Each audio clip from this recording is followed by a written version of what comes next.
கர்த்தருடைய பரிசுத்த நாமத்திற்கு மகிமை உண்டாவதாக. இந்த நாளிலும் கூட அவருடைய சமூகத்திலே வந்து நாம் அவரை துதித்து ஸ்தோத்தரித்து ஆராதித்து அவருடைய நாமத்தை மகிமைப்படுத்த தேவன் கிருபை செய்தபடியினால் என் தேவனை நன்றியோடு துதிக்கிறேன், ஸ்தோத்தரிக்கிறேன். 1 கொரிந்தியர் 4வது அதிகாரம் 15வது வசனத்தை தெளிவாக சத்தமாக ஒருவர் வாசியுங்கள். 1 கொரிந்தியர் chapter 4 verse 15 தெளிவாக சத்தமாக வாசியுங்கள். ஆகையால் என்னை இல்லை 15 கிறிஸ்துவுக்குள் 16,000 உபத்தியாயர்கள் உங்களுக்கு இருந்தாலும் தகப்பன்மார் அநேகர் உங்களுக்கு இல்லையே. கிறிஸ்து இயேசுவுக்குள் சுவிசேஷத்தினால் நான் உங்களை பெற்றேன். ஒரு வசனத்தை படிக்கிறதுக்கு எத்தனை பிழை பாருங்க. ஒரு வசனத்திலே இவ்வளோ பிழைன்னா வேதத்தை வாசித்து இவ்வளோ பிழையாக வாசிப்போம். நாம் பயத்தினாலையா? நான் எனக்கு தடி கம்பு வச்சுன்னு மிரட்டுற மாதிரி இல்லை இருக்கு. சரி, கிறிஸ்துவுக்குள் 16,000 உபாத்தியார்கள் உங்களுக்கு இருந்தாலும் தகப்பன்மார் அநேகர் உங்களுக்கு இல்லையே. கிறிஸ்து இயேசுவுக்குள் சுவிசேஷத்தினால் நான் உங்களை பெற்றேன். நம் தலைகளை தாழ்த்தி நாம் செபிக்கலாம். எல்லாரும் செபிங்க, ஆன்லைனில் உள்ளவங்களும் செபிங்க. கர்த்தாவே, என்னோடு கூட பேசு, என்னோடு பேசு. நீர் என்னோடு கூட பேசி இந்த வசனத்தில் உள்ளதான ரகசியங்களை சத்தியத்தை எனக்கு வெளிப்படுத்தி அதிலிருந்து நான் கற்றுக்கொண்டு எப்படி தேர வேண்டுமோ அப்படி நான் தேறி உமது நாமத்தை நான் மகிமைப்படுத்தி சாட்சியாக ஜீவிக்க எனக்கு கிருபை தாரும் என்று எல்லாரும் செபிங்க பார்க்கலாம். செபிங்க செபிங்க. ஹல்லேலூயா. நன்றி. என்னோடு பேசும் ஆண்டவரே, என்னோடு பேசும். இதில் உள்ளதான மகத்துவங்களை வெளிப்படுத்தி பேசும். இந்த பிள்ளைகளோடும் பேசும், கேட்கிற ஒவ்வொருவரோடும் பேசும். செவிகளிலே மாத்திரமல்ல, இருதயத்திலே பதியும்படியாக நீங்க பேசுங்க. பரிசுத்த ஆவியானவரே, இதில் உள்ளதான கர்த்தாவே காரியங்களை வெளிப்படுத்த பலப்படுத்த பலப்படுத்த பலப்படுத்த பேச பேச ஜெபம் செய்யும் போது ஆண்டவா பிரியமானதை இப்போ காட்டும் செய்ய ஆயத்த. ஆண்டவா பிரியமானதை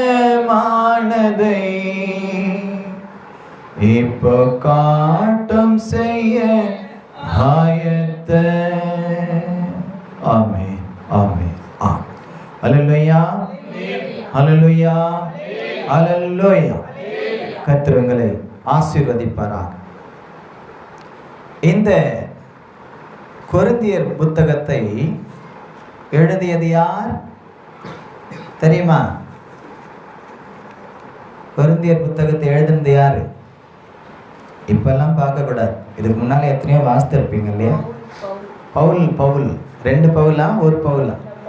ஒரே பவுல். சவுலா இருந்து இயேசுவினால் சந்திக்கப்பட்டு பவுலாய் மாறின அந்த சவுல் பவுல். அந்த பவுல் தான் சொல்றாரு, சபையை பார்த்து, அன்றைக்கு இருந்த கொரிந்திய சபையை பார்த்து அவர் சொன்னது, இன்றைக்கு பரிசுத்த ஆவியானவர் அதை நமக்கு நினைவுபடுத்தி நம்மோடு கூட அந்த வார்த்தையில் உள்ளதான காரியங்களை பேச போகிறார். ஆமென். அல்லேலூயா. அன்றைக்கு சொன்னதை இன்றைக்கு ஆவியானவர் நமக்கு ஞாபகப்படுத்துகிறார். அதை நாம் தியானிக்க அவர் நம்மோடு கூட இருந்து நம்மளை நடத்துகிறார். அதற்காக நான் பரிசுத்த ஆவியானவருக்கு இயேசுவின் நாமத்திலே நன்றியை தெரிவிக்கிறேன். என்ன சொல்லியிருக்காருன்னா, கிறிஸ்துவுக்குள் 14,000 உபாத்தியார்கள் உங்களுக்கு இருந்தாலும் தகப்பன்மார் அநேகர் உங்களுக்கு இல்லையே. கிறிஸ்து இயேசுவுக்குள் சுவிசேஷத்தினால் நான் உங்களை பெற்றேன். இவர் திருமணமாகாதவர் என்று சொல்லுவார்கள். ஒரு சிலர் இல்லை, அவர் திருமணம் ஆனவர் என்றும் சொல்லுவார்கள். எது எப்படி ஆனவராயிருந்தாலும் ஆகாதவராயிருந்தாலும் அவர் கர்த்தருடைய நாமத்தை மகிமைப்படுத்தி சாட்சியாய் வாழ்ந்த தேவனுடைய மனுஷன்.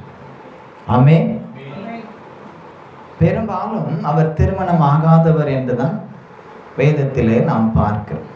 ஒரு சிலர் வாதிடுவார்கள், அவங்க ஒரு சில காரியங்களை வைத்துக்கொண்டு போகட்டும். ஆனா இங்க அவரு ஒரு வார்த்தை சொல்றாரு, உங்களை நான் பெற்றேன். எதுல பெற்றார்? ஒரு பெண்ணோடு இணைந்து நான் பெற்றேன்னு சொல்லல.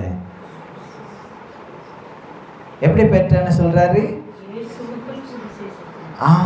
கிறிஸ்து இயேசுவுக்குள் சுவிசேஷத்தினால் உங்களை பெற்றேன். அப்படின்னா இவர் பெற்றெடுத்த பிள்ளைகள் எல்லாம் மாம்சத்தின்படி பிறந்த பிள்ளைகள் அல்ல. இவர் பெற்றெடுத்த பிள்ளைகள், பவுல் பெற்றெடுத்த பிள்ளைகள் மாம்சத்தினால் பிறந்த பிள்ளைகள் அல்ல. கிறிஸ்து இயேசுவுக்குள் மனம் திரும்பி இயேசுவை ஏற்றுக்கொண்டு பாவ மன்னிப்பின் நிச்சயத்தை பெற்று ஸ்நானப்பட்டு, மனம் திரும்பி ஸ்நானப்பட்டு இயேசுவின் நாமத்தின் மகிமைக்காக வாழ்ந்தவர்களை, இன்றைக்கு வாழ்ந்து கொண்டு இருக்கிறவர்களை ஆவியானவர் உணர்த்துகிறார். அன்றைக்கு பவுல் சொன்னதை, இவர்கள் எல்லாரும் கிறிஸ்துவின் நாமத்தினாலே பிறந்த பிள்ளைகள். ஆமென். அல்லேலூயா. இயேசுவின் நாமத்தினாலே பிறந்த பிள்ளைகள். இன்னைக்கு நிறைய, இந்த நிமிஷத்துல கூட நிறைய பிள்ளைகள் பிறந்துகிட்டே இருக்கு. இப்ப பேசுற நேரத்துல எத்தனை பிள்ளை பிறந்துச்சுன்னு நமக்கு தெரியாது. ஆமென். போன வாரம் மெர்லினுக்கு 25ஆம் தேதி குழந்தை பிறந்துட்டு, பையன், 2வது பையனா கர்த்தர் கொடுத்திருக்கிறார். அதற்காக என் தேவனை நன்றியோடு துதிக்கிறேன், ஸ்தோத்திரிக்கிறேன். ஜெபித்த உங்களுக்காகவும் நன்றி செலுத்துகிறேன். ஆமென். பாட்டி கேக்குதா? கேட்கலையா? வந்தாயிடுச்சா?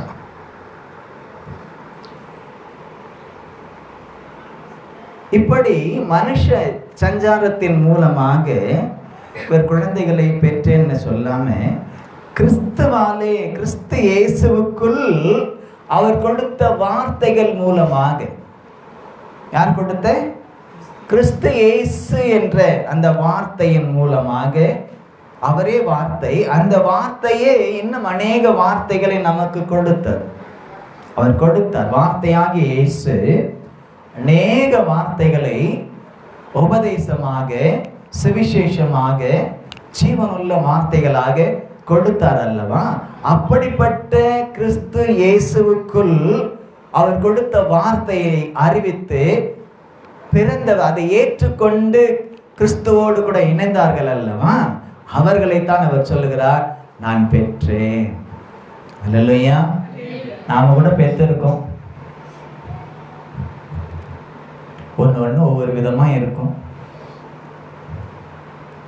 ஒன்று அடங்கும், ஒன்று அடங்காது. மாம்சத்தில் இருக்கிறதுன்னு அப்படிதான். ஒன்று கேட்கும், ஒன்று கேட்காது. ஒன்று கீழ்ப்படியும், ஒன்று கீழ்ப்படியாது.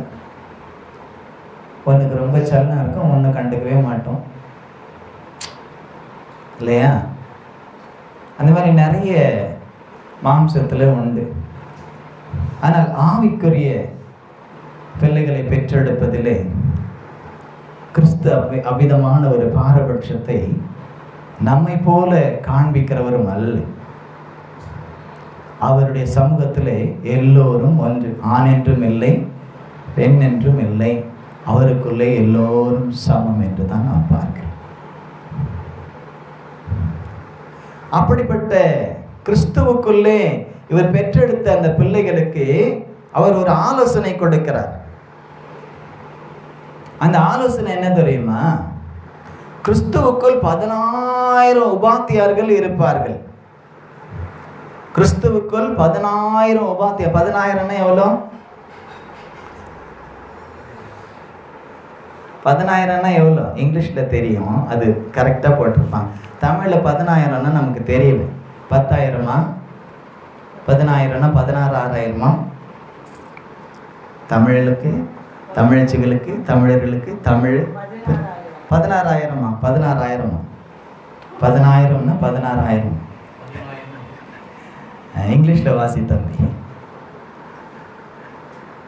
15. Even if you have 10,000 guardians in Christ, you do not have many fathers, for in Christ Jesus I became your father through the gospel. ஆமென். எத்தனை கேட்டிங்களா? 10. 10,000 என்றால் 16,000 அல்ல, 10,000 என்றால் 10,000. அவர் சொல்றாரு, உங்களுக்கு 10,000 உபாத்தியார்கள். உபாத்தியார்னா தெரியுமா? அதுவும் கூட நமக்கு தெரியறதில்லை சில நேரத்தில். உபாத்தியார்னா யாரு? கஷ்டம் கொடுக்குறவங்களா? அது உபாதிக்கிறவர்கள். இது உபாத்தியார்கள். உபாத்தியாரு, வாத்தியாரு. வாத்தியாருன்னா புரியுதா? யாரு? அதுதான் போதகர் இல்லை, போதகர்னு சொல்லலாம், டீச்சர்ஸ் போதகர்னு சொல்லலாம். அதனால இங்க அதுதான் வார்த்தை, அதுதான். உபாத்தியார்கள் என்றால் டீச்சர்ஸ், வாத்தியார் அல்லது போதிக்கிறவர்கள். போதிக்கிறவங்க நிறைய இருக்காங்க. யூடியூப்ல பார்க்குறேன்ல, வகை வகையா வராங்க. அவங்கவுங்க இஷ்டத்துக்கு போதிப்பாங்க. வசனத்தை எடுத்து அவங்களுக்கு சௌகரியப்பட்டபடி போதிப்பாங்க. இப்போ ஸ்கூலுக்கு போகிறோம். ஸ்கூலுக்கு போகிறல்ல, எத்தனை பீரியடு? 10 பீரியடு.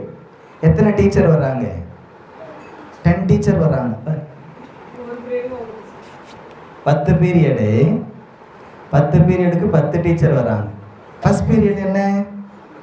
இங்கிலீஷ். இங்கிலீஷ்க்கு ஒரு டீச்சர். செகண்ட் பீரியட் ஹிஸ்ட்ரி, வரலாறுக்கு ஒரு டீச்சர். Third period Marathi. ஆமாம், நம்ம இங்கே மராட்டி தேசத்தில் இருக்கிறோம், அதனால மராட்டிக்கு ஒரு டீச்சர்.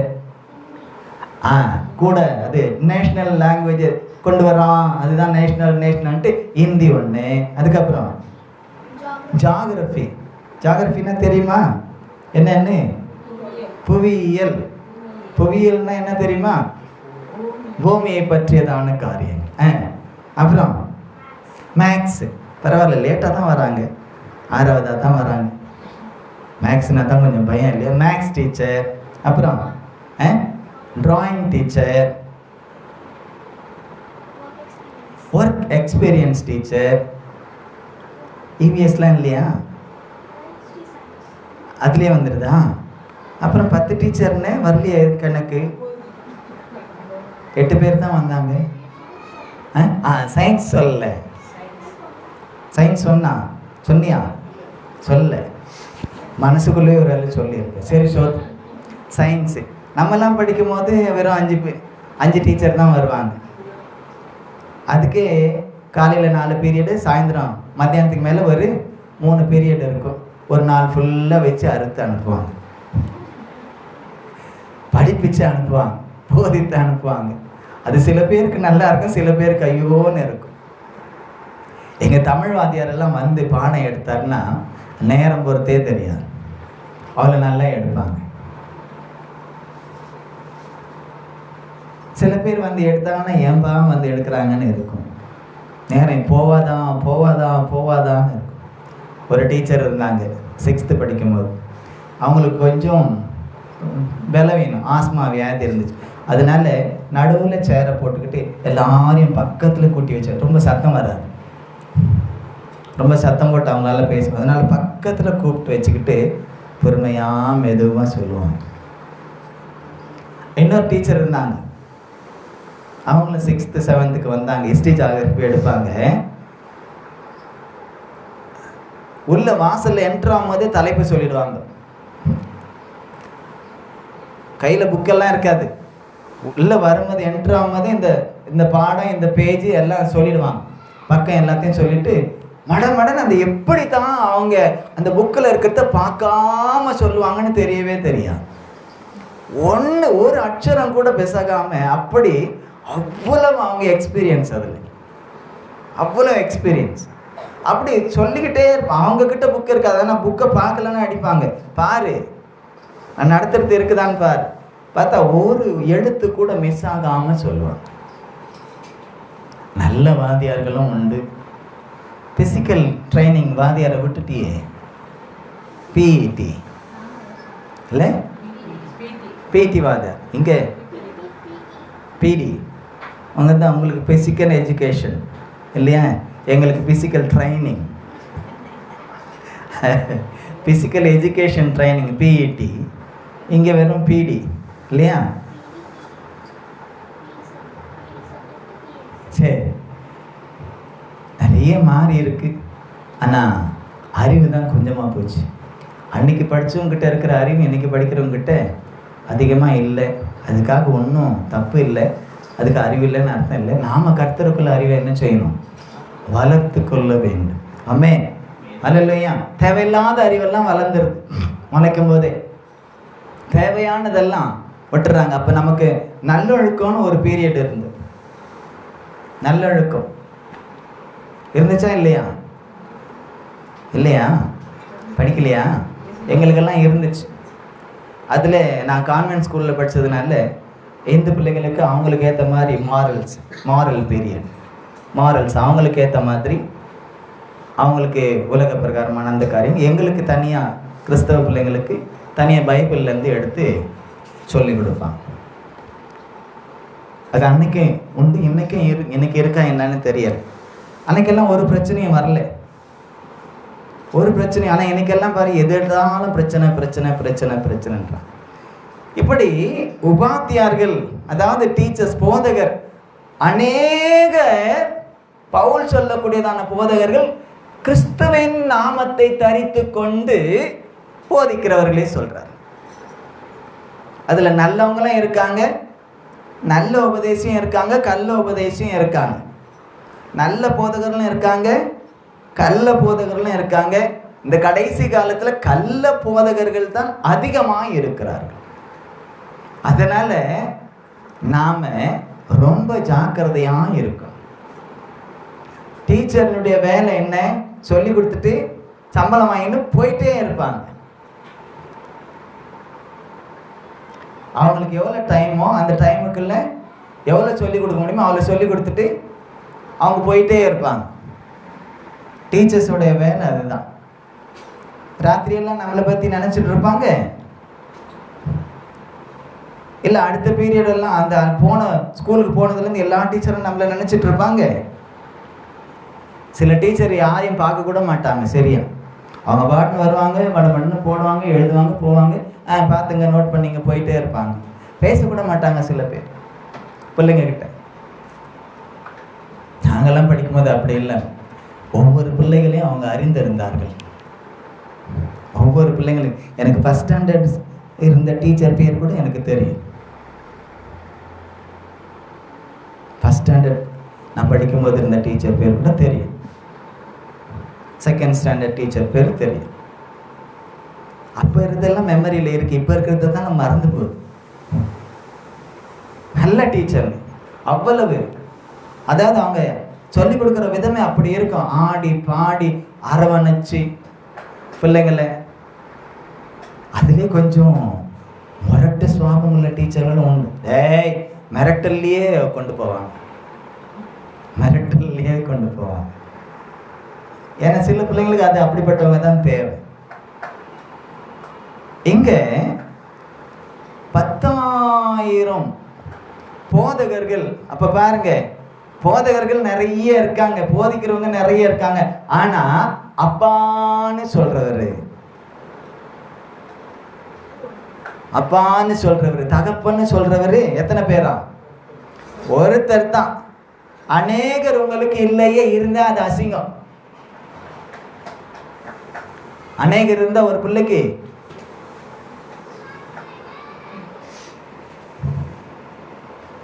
நமக்கு நம்மளே சொல்லுவோம் இல்லையா, அது எவ்வளவு பெரிய கேவலம். நான் வேலை செஞ்சுட்டு இருந்தப்போ இன்டர்வியூக்கு பையன் வருவானுங்க. அது சிலது சரியாக படிக்காது இருக்கும். ஆனால் அவங்க ஃப்ரெண்ட்ஸுங்களுக்கு யாருன்னா சர்டிஃபிகேட் கொண்டு வருவாங்க. நாங்கள் முதல்ல அவங்களுக்கு அப்ளிகேஷன் கொடுப்போம். அப்ளிகேஷன் முதல்ல கொடுத்து அதை ஜெராக்ஸும் கொடுப்பாங்க. அந்த அவங்களுடைய டீட்டெயில்ஸ், அந்த சர்டிஃபிகேட்டோட ஜெராக்ஸ் கொடுப்பாங்க. அதெல்லாம் வச்சு நாங்கள் பார்ப்போம் அது எதுவும் ஒன்றா சரியாக எழுதியிருக்காங்களான்னு. சூப்பர்வைசர்ஸ் வேலை அதுதான். அவங்ககிட்ட போயிட்டு டேய் இதுதான் உங்கள் அப்பாவா அப்படின்னு கேட்க முடியுமா? அதுவும் கேட்டால் ரொம்ப மோசமான பசங்க, காலையிலேருந்து வரக்கூடிய சில பசங்க ரொம்ப மோசம். நாங்கள் 5 சூப்பர்வைசர்ஸ். ஆனால் சில சூப்பர்வைசர்ஸ் அவங்ககிட்ட அடி வாங்குவாங்க அந்த பசங்கிட்ட. எங்களை செலக்ட் பண்ணல, நீ வெளியே வா அப்படின்ட்டு சொல்லிட்டு வெளியே பக்கத்துலேயே 6 என்ன செஞ்சாலும் தெரியாது. பக்கத்தில் சுடுகாடு புதைச்சாலும் தெரியாது, அதுக்கு பக்கத்தில் கல் குவாரிங்க, என்ன செஞ்சாலும் தெரியாது. ஆனாலும் அந்த இடத்துல கூட கர்த்தர் என் கூட இருந்து என்ன நடக்கிறார். கர்த்தர் அந்த நாட்கள்ல கூட கர்த்தர் என் கூட இருந்து நடத்தினார். மற்றவங்க யார் இன்டர்வியூ அந்த சூப்பர்வைசர்ஸ் இருந்து அந்த இன்டர்வியூல இது பண்ணாலும் பிரச்சனை வரும். நான் இருக்கும்போது வந்தால் பிரச்சனை வராது. அது கரெக்டாக இது பண்ணிட்டு எனக்கு தெரியும் யார் யார் என்னென்னு தெரியும், திருட்டுத்தனம் பண்ணுறதும் தெரியும். நம்ம வேலை என்ன, செக் சர்டிஃபிகேட்டில் இருக்கிற மாதிரி அப்ளிகேஷனில் இருக்கிற நம்ம வேலை இதுதான். ஒரு முறை இப்படி தான் செக் பண்ணி அவன் தப்புன்னு தெரியும், அவன் சர்டிஃபிகேட் இல்லைன்னு தெரியும். நமக்கு எதுக்கு வம்புன்னு அனுப்பிட்டேன். அவர் ரொம்ப மேனேஜர் ரொம்ப ரொம்ப அப்படி பார்க்குறவர். அவர் அப்படியே பார்த்துட்டே வந்தார். அவனை பார்த்த மாத்திரத்திலே தெரிஞ்சிடுச்சு இவனுக்கு அந்த சர்டிஃபிகேட்டுக்கும் சம்பந்தம் இல்லை. அப்போ அவர் பார்த்துக்கிட்டே வந்தார். இது படிச்சிருக்கியா? ஆமாம். இது படிச்சிருக்கியா? ஆமாம். இது படிச்சிருக்கியா? ஆமாம். உங்கள் அப்பா பேர் என்ன? அவங்க அப்பா பேரை சொல்லிட்டான். அப்போ இது யாரா? இதில் இருக்கிறது யாரு? எத்தனை அப்பா உனக்கு? உடனே எங்களை தான் கூப்பிட்டார். என்ன செக் பண்ணுறீங்க? நான் சொன்னேன் அவங்க வீட்டில் போய் அவனுக்கு அப்பா யாருன்னு செக் பண்ண முடியும். என்ன செக் பண்ணி அனுப்பி நான் சொன்னேன். அப்புறம் சொன்னேன் சார் நாங்கள் அது இதில் வெளியே இந்த மாதிரி நீங்கள் கேட்கலாம் ஆனால் நாங்கள் கேட்டால் வெளியே அடிதடி வரோம். அவங்களே சில நேரத்தில் காரில் வரும்போது மடக்கிடுவாங்க. எக்ஸிக்யூட்டிவ் எல்லாம் அவர் பெரிய ஒரு நல்ல ஹைட் அண்ட் வெயிட்டாக இருப்பார். டிசோசா அவர் பேர், கிறிஸ்டியன் தான். அவர் ஹைட் அண்ட் வெயிட்டாக இருப்பார். எழுந்து நின்னார்னா நல்லா பனைமரம் மாதிரி இருப்பார். அவரையே காரோட மடக்கிட்டாங்க வர வழியில். அவருக்கும் இன்டர்வியூக்கும் சம்மந்தமே இல்லை, ஆனால் அவரை மடக்கிட்டாங்க. ஒழுங்காக எங்கள் ஊர் பசங்களை எடுக்கலைன்னா இந்த பக்கம் காரம் வராது, நீங்களும் போக மாட்டீங்கன்ட்டாங்க. அப்போ நாங்கள் சொன்னோம் உங்களையே இப்படி பண்ணுறானுங்களே எங்களை என்னெல்லாம் பண்ணுவாங்க. எத்தனை பேர் அடி வாங்கியிருக்காங்க. அப்ளிகேஷனில் இருக்கிறதே பார்க்குறோம். இல்லை கொஞ்சமாவது நீங்கள் அதை பார்க்கணும். பார்த்து நீங்கள் அவர் அதுக்கப்புறம் தான் சொன்னார், நீங்களே அது உங்களுக்கு டவுட்டுன்னா உடனே நீங்கள் என்ன பண்ணி என்கிட்ட அது அப்ளிகேஷன் கொண்டு வராது, நான் நாட் ஓகே போடுற மாதிரி நீங்களே அங்கே போட்டு அப்பா அவர் செலக்ட் பண்ணல உங்களை அப்படின்னு கொண்டு போயிட்டு கொடுத்துருங்க. இதை அங்கே இருக்கிற யூனியன் ஆஃபீஸ் அவன் அந்த ஊருக்கார் அவன் போட்டு கொடுத்துட்டான் இப்படியே நடக்குது அப்படின்ட்டு. அதனால அப்படி ஒரு இப்படி ஏதாவது பிரச்சனைகள் வந்துக்கிட்டே தான் இருக்கும். ஆனாலும் ஒரு 500 பேர்கிட்ட வேலை செய்தாங்க. அந்த 500 பேருடைய ஹிஸ்டரியும் தெரியும் எனக்கு. ஆனால் அதுக்காக அவங்க அப்பா ஆகிட முடியுமா? நான் ஆக முடியுமா? அவங்கள எப்படி ஹேண்டில் பண்ணுறோன்ற கிருபையை கர்த்தர் கொடுத்துருந்தார்.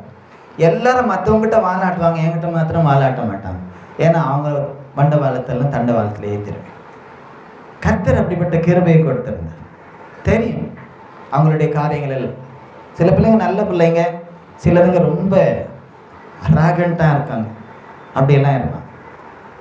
அப்படி கிறிஸ்தவ உலகத்திலும் கூட எனக்கு அப்படித்தான் இருக்கு. கிறிஸ்தவ சபைகளிலும் அப்படிதான் இருக்கு. விசுவாசிகள் கூட சில பேர் ரொம்ப ரொம்ப அரகண்டானவங்க இருக்காங்க. அதே அப்படி ஆக்கிறதுக்கு காரணம் இப்படிப்பட்ட உபாத்தியார்கள். தகப்பன் ஒரு நாளும் பிள்ளைய தாங்கட்டாலும் பிள்ளை நல்லா இருக்கணும்னு தான் நினைப்பான்.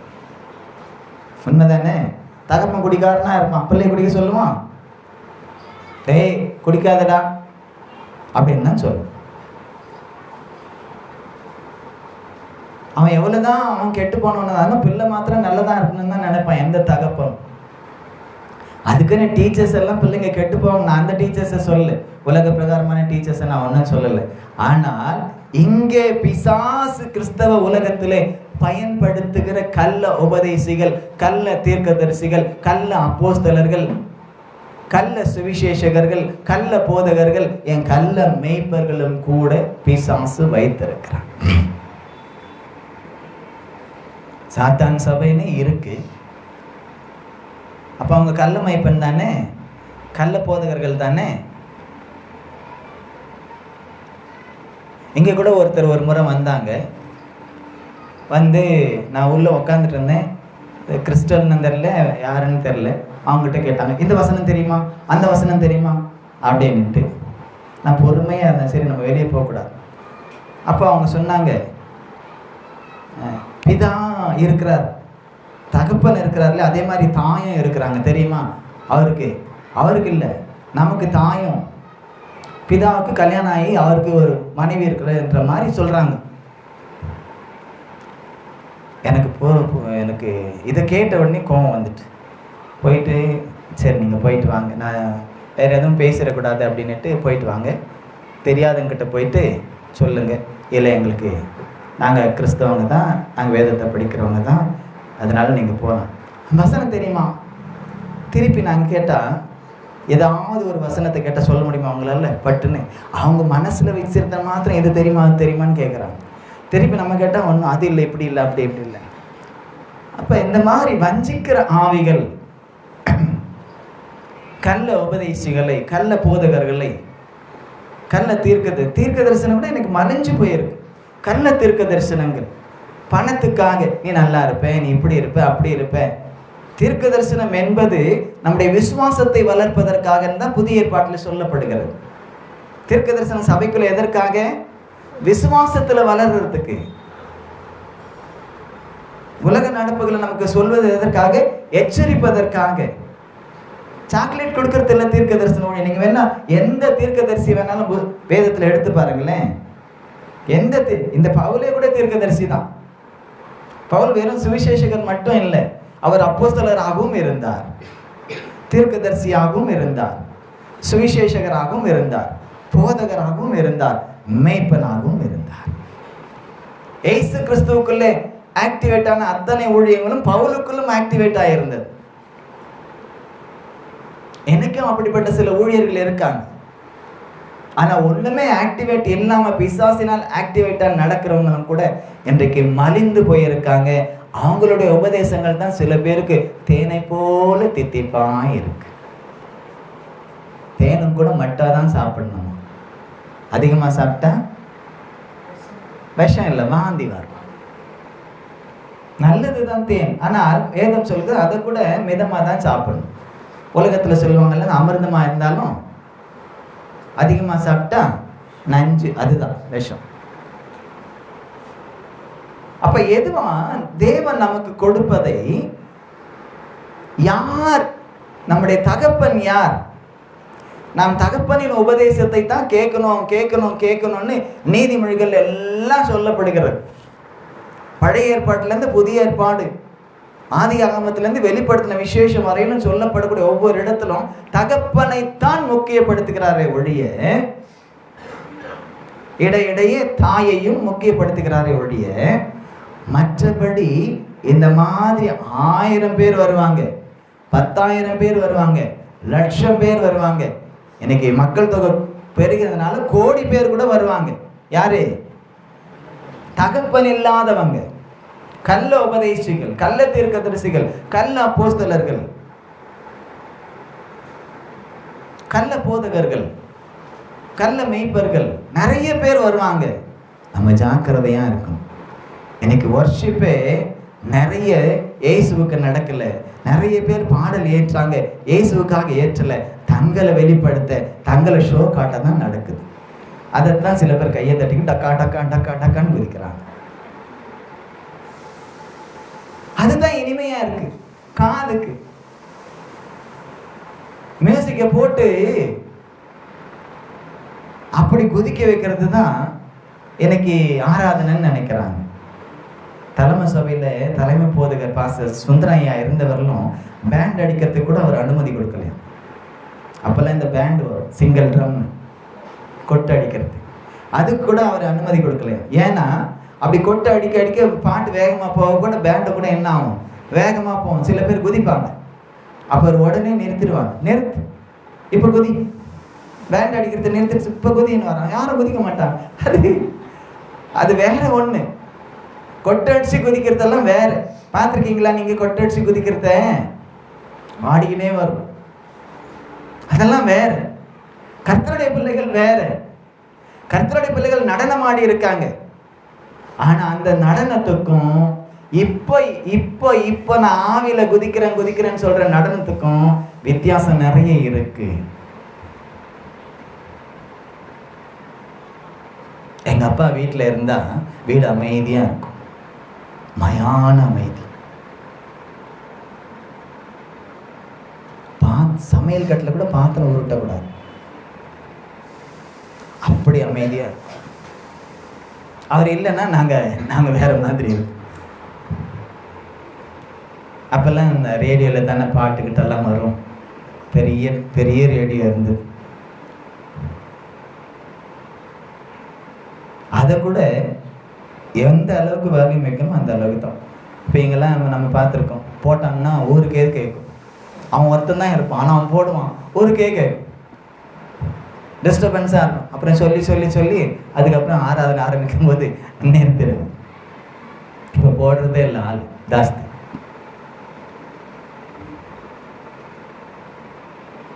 ஏன்னா தகப்பனுக்கு தான் குடும்பத்தில் உள்ள பிள்ளைகளை எப்படி நடத்தணும்னு தெரியும். ஆமென், அல்லேலூயா. தகப்பனுக்கு தான் தெரியும் எப்படி குடும்பத்தை நடத்தணும், பிள்ளைகளை எப்படி நடத்தணும், தகப்பனுக்கு தான் தெரியும். அப்ப இங்க அவர் சொல்றாரு, திருமணம் ஆகாதவரே சொல்றாரு, இயேசுவோடு இணைந்ததினாலே, அவருடைய ஆவியை பெற்றதுனால, அவருடைய வார்த்தையை பெற்றதுனால அவர் சத்தியத்தை சொல்றாரு. உங்களுக்கு வாத்தியார்கள் டீச்சர்ஸ்ங்க, போதகருங்க அநேகர் இருக்கலாம். 10,000 இல்லை, 20,000 இல்லை, 1 லட்சம் இல்லை, கோடியில் எத்தனை வேணாலும் இருக்கலாம். ஆனா தகப்பன் எத்தனை? ஒண்ணுதான். ஒரு சபையில இருக்கீங்களா, உங்களுக்கு தகப்பன் ஒருத்தனா தான் இருக்கணும், 10 பேரா இருக்கக்கூடாது. சில பேர் நான் பார்த்துருக்கேன், ஒரு வாரம் இந்த சபை, இன்னொரு வாரம் இன்னொரு சபை, இன்னொரு வாரம் இன்னொரு சபை, மாறிக்கிட்டே இருப்பாங்க. அவங்கள கேட்டால் நீங்கள் எந்த சபைன்னா, நாங்கள் எல்லா சபையும் அப்படின்வாங்க. அப்படின்னா என்ன அர்த்தம்? என்ன அர்த்தம்? தகப்பன் இல்லாத பிள்ளைங்கன்னு அர்த்தம். சில சபைகளில் மாற்றிக்கினே இருப்பாங்க.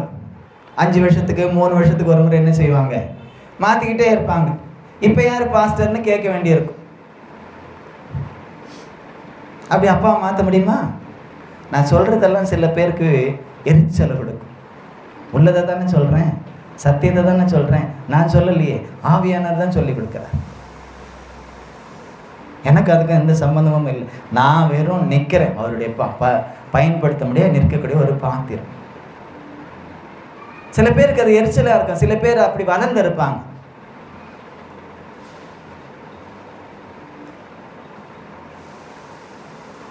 அப்பப்போ மாறிக்கிட்டே இருந்தா சில சபைகளில் இருக்கு. மாற்றிக்கிட்டே இருப்பாங்க. அவங்க 5 வருஷத்துக்கு ஒரு முறை மாறிக்கிட்டு இருப்பாங்க, 3 வருஷத்துக்கு ஒரு முறை மாறிக்கிட்டே இருப்பாங்க. தப்பு சொல்லலை. ஆனால் இந்த வசனத்தின்படி சொல்லும் பொழுது பவுல் சொல்லக்கூடியது அதுதான். அவரும் கூட வேதத்தில் புதிய ஏற்பாட்டில் பவுல் தான் அதிகமான சபைகளை ஸ்தாபித்தவர். பேதுரு கூட இல்லை. இந்த கல்லின் மேல் என் சபையை கட்டுவேன் பேதுரு குறித்து தான் சொன்னார். ஆரம்பம் பேதுரு தான். ஆனால் அதற்கு பிற்பாடு பவுல் மூலமாகத்தான் தேவன் அவரை சந்தித்து நிறைய சபை, கொரிந்திய சபை, கலாத்திய சபை, எபேசு சபை, சிமெர்னா சபை, அப்புறம் என்னெல்லாம் சபை இருக்கு, பிலிப்பியர் சபை, அப்புறம் கொலோசிய சபை, தெசலோனிக்க சபை, இதெல்லாம் என்ன நினைக்கிறீங்க? இந்த பேரெல்லாம் எல்லாம் சபை, ரோம சபை, இதெல்லாம் பெரும்பாலும் பவுல் தான் ஆங்காங்கே போய் கிறிஸ்துவை பிரதிபலித்து அவருடைய வார்த்தையை பிரதிபலித்து, அவருடைய வார்த்தையில் இருந்த வல்லமையை, அந்த வார்த்தையில் இருந்த ஜீவனை பிரதிபலித்து அநேகரை அவர் சொல்ல, நான் பெற்றேன். நான் பெற முடியுமா? பெற முடியும். எப்படி? கிறிஸ்துவுக்குள்ளே பெற முடியும். அதுக்கு கூட ரொம்ப வலி வேதனை, சாதாரண பெற்றெடுக்கக்கூடிய பிள்ளைகளுடைய வலி வேதனையை விட ஆத்துமாக்களை பெற்றெடுக்கக்கூடிய வலி வேதனை அதிகம். அதுல அடிபட வேண்டி இருக்கும். எத்தனை இடத்துல அடிபட்டிருக்காரு தெரியுமா? ஒரு முறை அவருக்கு ஒரு அடி கொடுக்கணும், ஒரு அடியில 40 அடியாக 3 முறை அடி வாங்கி இருக்கிறார். அது சாதாரண அடி இல்லை, கசை அடி. ஏசு கூட அத்தனை முறை வாங்கல, இவர் 3 முறை வாங்கியிருக்கார். ஆனால் அவர் சொல்றார், அவருக்காக நான் எல்லாவற்றையும் சகித்துக் கொள்கிறேன், லாபமான இருந்த எல்லாவற்றையும் நஷ்டமாக விட்டேன் கிறிஸ்துவுக்காக. அவர் நிறைய பேர் அடிச்சிருக்கார், சபையை துன்பப்படுத்தி இருக்கிறார். இப்ப அவரை துன்பப்படுத்தும் என்ன நினைப்பார்? நாமளும் இப்படி தானே செஞ்சோம், நாமளும் இப்படி தானே செஞ்சோம், அப்ப அதுல கொஞ்சமாவது நம்ம அனுபவிக்க வேண்டாமா? கொஞ்சம் இல்லை, நிறையவே அனுபவிச்சார். அழைக்கும் போதே சொல்லிட்டார், நீ எவ்வளவு பாடுபட போற பாருப்பா, என்னையும் அதே தான் சொன்னார். அப்படிதான் இருக்கு. வீட்டிலும் வெளியிலும் சொல்லக்கூடிய ஒவ்வொரு இடத்திலும் அப்படிப்பட்ட பாடுகள் சத்ருவினால் வந்துகிட்டு தான் இருக்கு. ஓயாம சத்ருவின் போராட்டம் பல பேர் மூலமா வந்துகிட்டே தான் இருக்கு. ஆனாலும் அவருடைய ஜீவன், அவருடைய கிருபை காத்துக்கிட்டே இருக்கு. கிறிஸ்து எனக்கு ஜீவன், சாவு எனக்கு ஆதாயம்னு சொன்னார். நான் எந்த அளவுக்கு நெருக்கப்படுகிறேனோ, எந்த அளவுக்கு எனக்கு பாடு வருதோ, அவர்கிட்ட அவர் ஃபாஸ்டிங் போட்டு கூட ஜெபிக்கிற, போதும்பா போதும், இந்த உபத்திரவம் போதும், இந்த உபத்திரவம் போதும். பாரு, சும்மா தொட்டதுக்கு உஷ்ண்டு, இதெல்லாம் உபத்திரவமே இல்லை, இந்த உபத்திரவம் போதும் போதும்னு ஜெபம் பண்றாரு. புல்ல ஒரு குத்துனாலே உஷ்ன்றோம். கசாடி வாங்கினா எப்படி இருக்குன்னு தெரியுமா? அடிதா அவன் குத்துறதுக்கு இதுக்கு தாங்கலையாம். பாரு, ஒரு பேனாவால குத்துறத தாங்க முடியல. அந்த கசன்றதுல கூரிய நகங்கள், மிருகங்களுடைய நகங்கள், கண்ணாடி துகள்கள், ஆணிகள் எல்லாம் பின்னப்பட்டிருக்கும். அப்படி போட்டு அப்படி அடிச்சு இழுத்தா சதி அப்படி பிச்சுக்கிட்டு வரும். ஆமென். வாங்கியிருக்கோமா நம்ம என்னைக்காவது? இதெல்லாம் வாங்காமலேயே ஐயோ என் உபத்திரவம் பெருசுன்றோம். அவர் சந்தோஷமா ஏற்றுக்கிறார். அவர் சொல்றார், அப்பா இந்த உபத்திரவத்தை நீக்கும். அவர் சொன்னது அதுதான். ஒரு முள் குத்திக்கிட்டே இருந்துச்சான், நல்ல நேரத்தில் அவன் குத்தலாம். ஒரு முள் அவரை குத்திக்கிட்டே இருந்துச்சான். அது சொல்ற, அது என்னை கொட்டும் சாத்தானுடைய தூதனா இருக்கு, ஒழுங்கா இங்க கவனிக்கல நான் இன்னும் குத்துவான் அவன். அது எதற்காக அதை கொடுத்தாரா? தன்னை உயர்த்தாதபடிக்கு. ஏன்னா மற்ற அப்போஸ்தலர்களுக்கு, மற்ற சுவிசேஷர்களுக்கு, மற்ற போதகர்களுக்கு, மேய்ப்பர்களுக்கு, மற்ற 12 சீஷர்களுக்கு இல்லாத ஒரு விசேஷம் பவுலுக்கு கர்த்தர் கொடுத்திருந்தார். 3வது வானம் வரையிலும் எடுக்கப்பட்டு வாக்கு கடங்காத சில காரியங்கள் எல்லாம் கேட்டு பார்த்துட்டு திரும்பி வந்தார். அப்ப கூட அவர் தன்னை தான் சொல்லலை, கிறிஸ்துவுக்குள் ஒரு மனுஷனை அறிவேன்னு சொல்றார். ஆமென். அல்லேலூயா. அப்ப அவர் சொல்றாரு, நான் வேண்டிக்கிறேன், ஃபாஸ்டிங் போட்டு கூட வேண்டினேன், ஜெபித்தேன். கர்த்தர் என்ன சொன்னாரு? ஃபாஸ்டிங் ஏத்துக்கிட்டாரா? சில பேருடைய ஜெபங்கள் கேட்கப்படாத ஜெபங்களுக்கு, நல்ல பரிசுத்தவான்கள் தான், நல்ல சீஷர்கள் தான், அவங்களுடைய ஜெபங்களே சில நேரத்தில் கர்த்தர் கேட்கல. இப்படி ஃபாஸ்டிங் போட்டு வேண்டிக்கிட்டாரு. பதில் என்ன வந்துச்சு தெரியுமா? ஃபாஸ்டிங்க்கு பதில், என் கிருபை உனக்கு போதும். அல்லேலூயா. அந்த பலவீனத்தின் மத்தியில அந்த முள் இருக்கும்போது என்னுடைய பலன் உனக்கு பூரணமா விளங்கும். முள் இருக்கும், அது குத்தும் போது வலிக்கும், நான் வலியை எடுத்துருவேன். எப்படி? அதுக்கு அதுதான் அர்த்தம். முள் இருக்கும், சில நம்ம இப்போ தான் நமக்கு முள்ளெல்லாம் காலில் குத்துறது இல்லை, ஊர்லெல்லாம் நிறைய குத்தி இருக்குது. குத்தி உடஞ்சிடும், குத்தி உடஞ்சிடும், உள்ளே இருந்து குடையும்.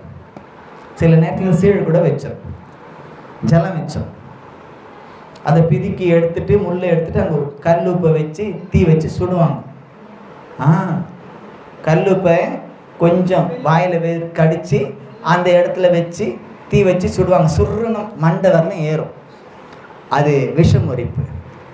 இதெல்லாம் இயற்கை வைத்தியம். இன்றைக்கி தான் எல்லாத்துக்கும் ஊசி போடணும், டாக்டருக்கு போய் மைய எழுதணும். அப்பப்போ நம்ம கொஞ்சமாவது வீட்டு வைத்தியத்தை ஃபாலோ பண்ணால் அப்பப்போ போய் டாக்டருக்கு மொய் எழுத வேண்டிய அவசியமே இருக்காது. ஃபாலோ பண்ணுன்னா கேட்குறதே கிடையாது, யாரும் கேட்குறது. அந்த ஆளுக்கு எந்த வயசானருக்கு ஒன்றும் வேலை இல்லைன்ட்டு போயின்னு பாட்டிமாருங்கெல்லாம் வீட்டில் இருந்தது ஆசீர்வாதம். இன்னைக்கு அந்த ஆசீர்வாதத்தெல்லாம் கொண்டு போயிட்டு முதியோர் இல்லத்தில் சேர்த்துட்டு அங்கே அந்த ஆசீர்வாதமெல்லாம் சீரழிச்சுக்கிட்டு இருக்கு. அம்மே, நம்மெல்லாம் வீட்டில் இருக்கிறதுக்காக கர்த்தருக்கு ஸ்தோத்திரம் சொல்லியிருக்குமா? எனக்காவது சொல்லலைல்ல, சொல்லிக்கிட்டே இருங்க, அதுதான் நல்லது. எல்லாரும் அப்படித்தான் சொல்லணும்.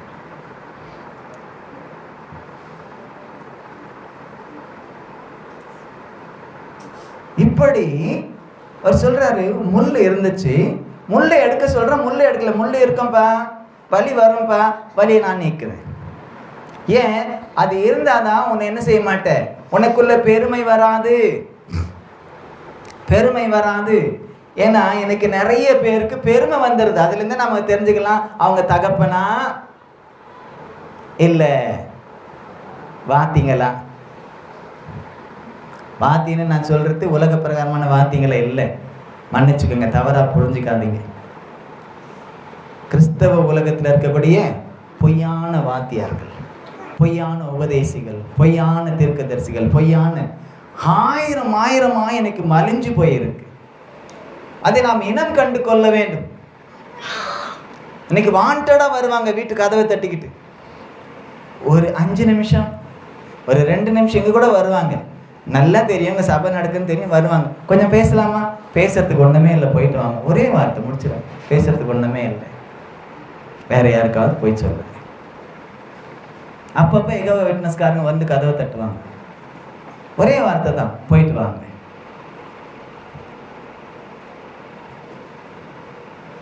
தமிழ்காரா இருக்கீங்க, தமிழ் தான், அதுக்குன்னு என்ன செய்யலாம்? கண்டதை உள்ள எடுத்து வச்சுக்க முடியுமா?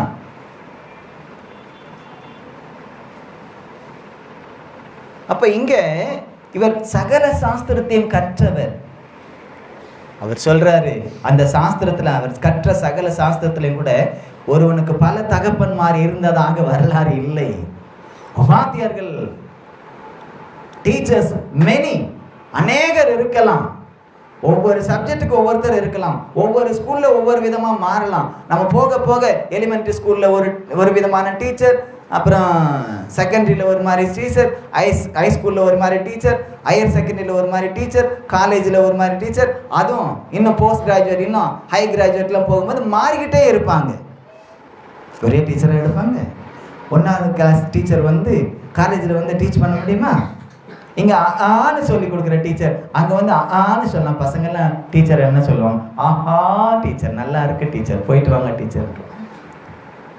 உபாத்தியார்கள் மாறிக்கிட்டே இருப்பாங்க. தகப்பன் மாற முடியாதவன், கடைசி வரையிலும் தகப்பன் தான். பிள்ளைகள் எவ்வளவு கஷ்டம் கொடுத்தாலும், அல்லது பிள்ளைகளை நீ எனக்கு தகப்பனே இல்லைன்னு சொன்னாலும் அவன் இனிஷியல தான் போடணும். இல்லைன்னா உலகம் தப்பா சொல்லும். ஆவிக்குரிய ஜீவியத்திலும் அப்படித்தான். அநேகர் தகப்பன் இல்லை. அல்லேலூயா, அல்லேலூயா. இன்னைக்கு ஃபாதர் ஃபாதர் ஃபாதர் ஃபாதர்னு ஒரு குரூப் ஒருத்தரை கூப்பிடுறாங்களே, ஃபாதர் ஃபாதர்னு. வசனம் சொல்லுது, கூப்பிடாதன்னு சொல்லுது. பிதா என்று அழைக்கப்படாதிருங்கள், அவர் ஒருத்தர் தான் பிதா. ஆனா என்ன சொல்றாங்க? பெக்ஸ்மேன் ஃபாதர். அவர் அதை விட்டுட்டாரு. ஆனாலும் இன்னைக்கு அவர் பெக்ஸ்மேனா ஃபாதர் தான் சொல்ற. அவர் ஃபாதர்னு சொல்லக்கூடாது, கர்த்தருடைய ஊழியக்காரன்னு சொல்லணும். இந்த தகப்பன்மார் என்றதான இந்த விஷயம் வேற, தன்னை அழைத்துக் கொள்வது வேறு. எங்கேயாவது பவுல் தன்னை ஃபாதர்னு அழைக்க சொல்லியிருக்கா? யாராவது பவுல ஃபாதர்னு அழைச்சிருக்காங்களா? இல்லைங்க. அவர் என்ன தெரியுமா சொன்னாரு? பாவிகளில் பிரதான பாவினா, பாவிகளில் பிரதான பாவி, சாதாரண பாவி கூட இல்லை, பிரதான முதல் தரமான பாவினா. அடுத்து அப்போஸ்தலர்கள் எல்லாரோட இவர் நிறைய ஊழியத்தை செய்தார். ஆனாலும் சொல்றார், அந்த அப்போஸ்தலர் எல்லாரிலும் நான் சிறியவன். அவர் எந்த அளவுக்கு தன்னை தாழ்த்தினாரோ அந்த அளவுக்கு கர்த்தர் அவரை உயர்த்தினார். அல்லேலூயா. நம்மை நாமே மேடை போட்டுக்கிட்டு உயர்த்திக்க கூடாது. நீங்க நிறைய பேர் பாருங்க, அவங்க போட்டோவும் அவங்களே போட்டுக்கிட்டு பெரிய தீர்க்கதரிசி, பெரிய சுவிசேஷகன், அவங்களே தான் போட, மற்றவங்க யாரும் கூப்பிட்டு போடுறது இல்லை. அவங்களே போட்டு அவங்களே தன்னை பிரபலப்படுத்தி கொள்றது. உங்களுக்கே தெரியும் யாரெல்லாம். நான்லாம் பேரை சொல்ல வேண்டிய அவசியம் இல்லை. ஆனால் ஜாக்கிரதையா இருங்க. அப்படி தங்களை தாங்களே பிரபலப்படுத்தி கொள்ளுகிற அப்படிப்பட்டவங்களை நாம ரொம்ப, ஆனா எந்த தகப்பனாவது நான் தான் அவனுக்கு அப்பா, நான் தான் அவனுக்கு அப்பா, நான் தான் இந்த வீட்டுல எல்லாருக்கும் அப்பான்னு சொல்லிக்கிட்டு இருப்பாரு. சொன்னா சந்தேகம் வந்துடும், இவன் ஏன் இப்படி ஓயாம நான் தான் அப்பா நான் தான் அப்பான்னு சொல்றான். அப்ப ஏதோ சம்திங் ராங் போல இருக்கு இல்ல? சொல்லுவாங்களா மாட்டாங்களா? ஒண்ணு பைத்தியம்னு சொல்லுவாங்க, இல்லைன்னா தவறான நடவடிக்கைன்னு சொல்லுவாங்க, ஒழுக்கக்கேடுன்னு சொல்லுவாங்க. ஆனா வாத்தியார் எங்க பாருங்க என்ன சொல்லுவாரு? டேய் நான் வாத்தியார்ரா சொல்லுவாங்களா மாட்டாங்களா? இன்னைக்கு நான் போய் 1வது கிளாஸ் டீச்சரை நான் பார்த்தா அவனு சொல்லி, நீ ஃபர்ஸ்ட் ஸ்டாண்டர்ட் ஸ்டூடெண்ட் இல்லை சொல்லுவாங்களா மாட்டாங்களா? சொல்லுவாங்க. யார் என்ன டீச்சர்ஸை எப்போ பார்த்தாலும் நம்ம, ஏய் நீ என் ஸ்டூடெண்ட்ரா, என்னுடைய மாணவன்டா. சில நேரத்தில் அவன் நல்ல ஹை பொசிஷன்ல இருந்து அவங்களுக்கு பெருமை, மட்டமா இருந்துச்சுன்னா அவங்க சொல்றதுக்கே கஷ்டப்படுவாங்க. ஒரு வாத்தியார் சொன்னாரு, ஒரு ஸ்டூடெண்ட் அவர் பார்த்தானா,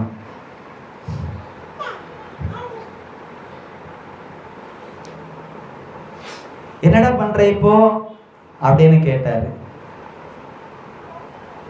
சார் நான் சொந்தமா பிஸ்னஸ் பண்றேன்.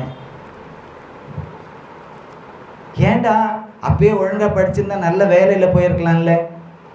அப்போ அவன் சொன்னானா, நல்ல வேலையில போயிருக்கலாம் சார் உங்ககிட்ட படிச்சிருந்தா. ஆனா எவ்வளவு கிடைச்சிருக்கேன் சார், எனக்கு நான் முதலாளி, உங்க பேச்சு நான் கேட்காதனால. அவர் வேடிக்கையா சொன்னார். அவன் என்கிட்டயே அப்படி சொல்றான்பா,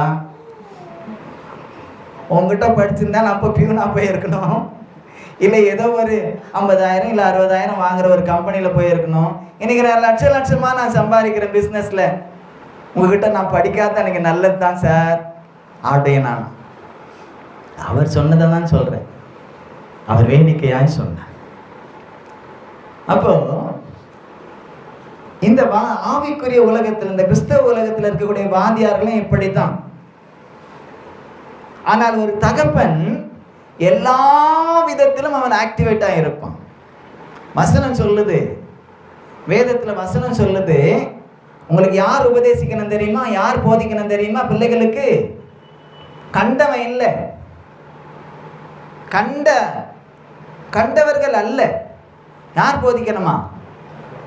தகப்பன். உங்களுக்கு ஏற்கனவே அந்த வசனத்தெல்லாம் நான் அனுப்பி வச்சிருக்கேன். தகப்பன் தன் பிள்ளைக்கு போதிக்க கடவன். ஆனா இப்ப இருக்கிற பிள்ளைங்க தகப்பன் சொல்றத மட்டும் தான் கேட்க மாட்டாங்க.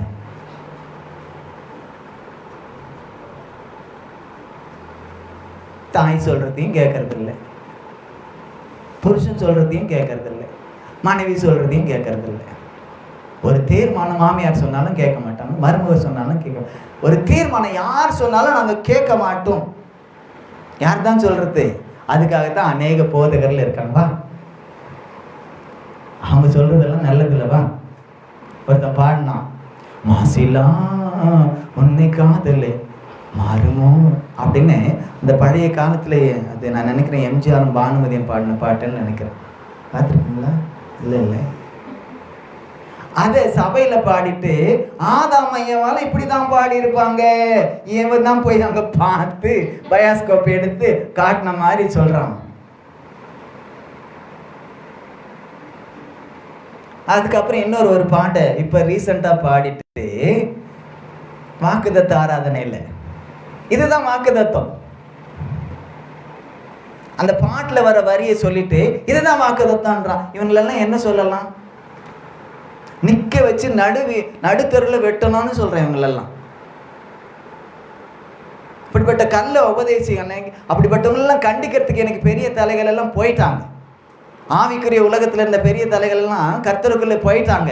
அதனால இன்னைக்கு வால், அந்த பிசாசு, பொய் உபதேசம் செய்யக்கூடிய அந்த பிசாசு, அந்த வால்பாகம் என்ன செய்து ஆடிக்கிட்டு இருக்கு. அந்த ஆட்டத்துல அநேகர் விழுந்துகிட்டு இருக்காங்க. வெளிப்படுத்தின விசேஷத்துல சொல்லப்படுது. அவன் வால்பாகத்தால என்ன செய்தான்? நான் வாசித்து பாருங்களேன். நீங்க பாஸ்ட் என்னென்னமோ சொல்றாரு, வசனமே சொல்ல மாட்டேன்றாரு அப்படின்னு நீங்க நினைக்கலாம். வாசித்து பாருங்க, வெளிப்படுத்தல் 12வது அதிகாரம். எடுங்க பட்டு உங்க வேதத்தை.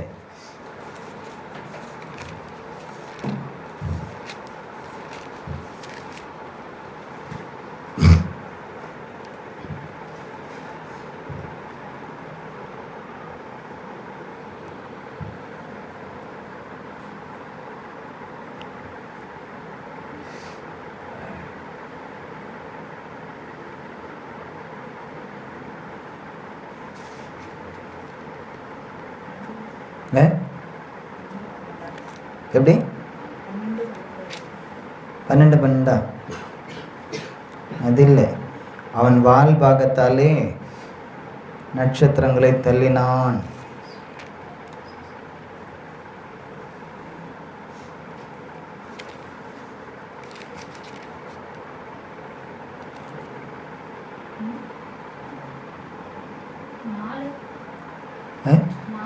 நாலு இருக்கு, வாசிங்க. 12:4 வாசிங்க, வாசிங்க. வானத்தின் நட்சத்திரங்களில் 1/3 பங்கை இழுத்து அவைகளை பூமியில் விழத்தள்ளிற்று.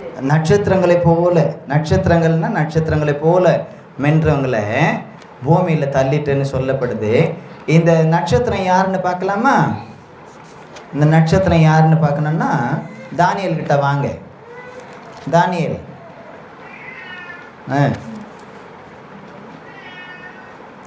12:3 வாசிங்க. தானியல் 12:3 சீக்கிரம். ஞானவான்கள் ஆகாய மண்டலத்தில் ஒலியை போலவும் அநேகரை நீதிக்குட்படுத்துகிறவர்கள் நட்சத்திரங்களைப் போலவும் என்றென்றைக்கும் உள்ள சதா காலங்களிலும் பிரகாசிப்பார்கள். இப்ப நட்சத்திரம் யாருன்னு பார்த்தோம் இல்லையா? நல்ல மின்னக்கூடியவங்க, கர்த்தருக்குள்ளே நல்ல மின்னக்கூடியவங்க, நல்ல வைராக்கியமா கர்த்தருக்குன்னு வாழக்கூடியவங்க. ஆனா அவங்களை என்ன செய்யுது? இந்த வாலு, வலு சர்ப்பத்தின் வால் என்ன செய்யுது? ஹலோ, வலு சர்ப்பத்தின் வால் என்ன செய்யுது? பிடிச்சி கீழே தள்ளுது. அப்போ இந்த வால் யாருன்னு பார்த்தா, இன்னைக்கு இந்த வால் யாருன்னு பார்த்தா வாசிங்க. ஏசாயா 9வது அதிகாரம் 15வது வசனம். ஏசாயா 9:15. சீக்கிரம் சீக்கிரம் சீக்கிரம் சீக்கிரம். மூப்பனும் கனம் பொருந்தியவனுமே தலை, பொய் போதகம் பண்ணுகிற தீர்க்கதரிசியே வால். வால்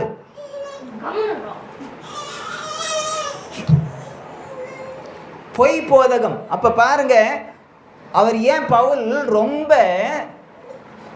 அவர் சொல்லக்கூடிய அந்த வார்த்தை ரொம்ப என்ன சொல்றது, ஒரு பாரத்தோடு அவர் சொல்றார்.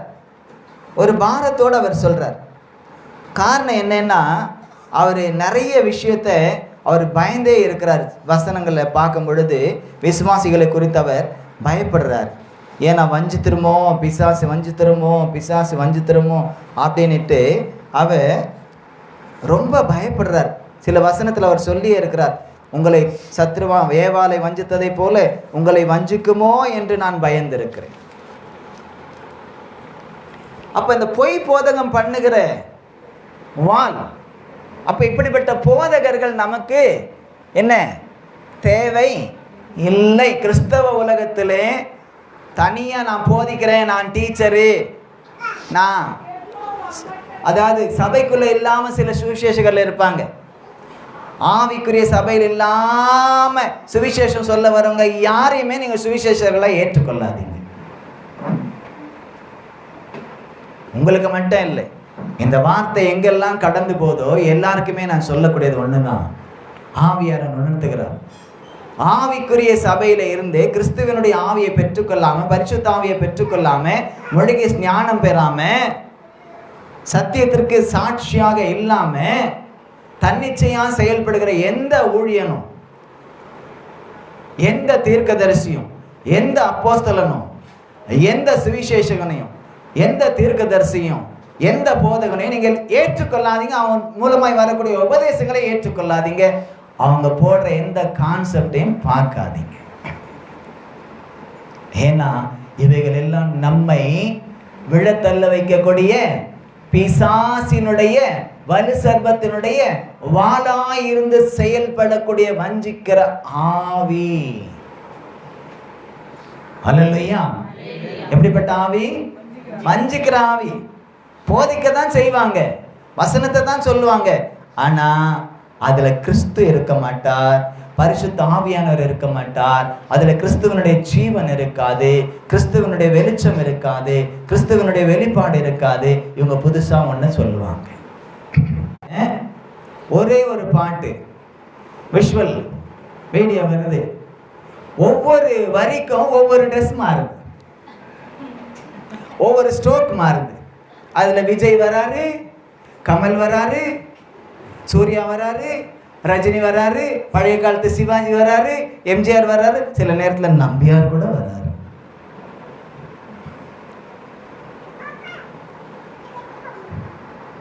நான் சொல்றது உண்மையா பொய்யா? ஹலோ, உங்ககிட்ட தானே கேட்குறேன். நல்லா இருக்குதுல்ல பார்க்கறதுக்கு? நம்ம பாட்டை கேட்குறோமா, அவன் ட்ரெஸ்ஸை பார்க்குறோமா?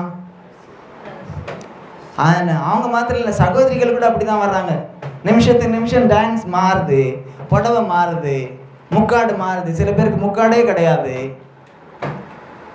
தலை கிராப் மாறுது.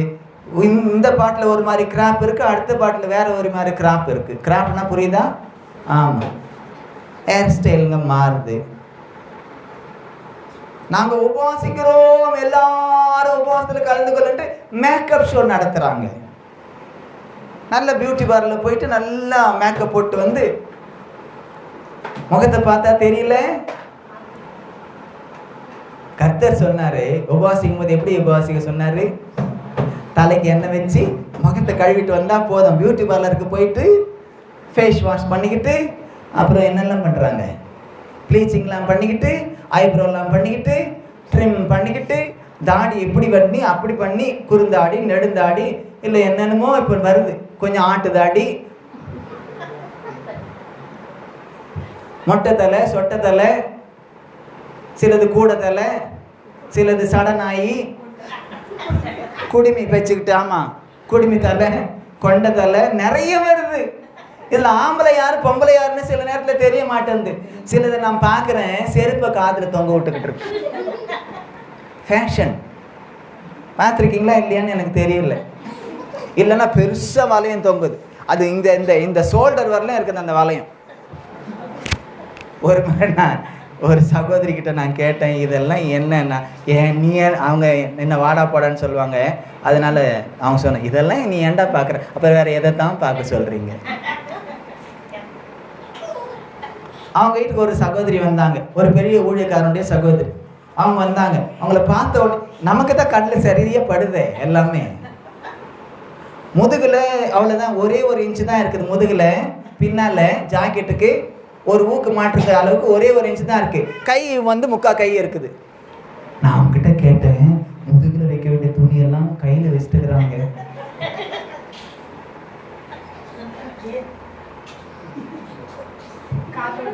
காத்தோட்டத்துக்காம்.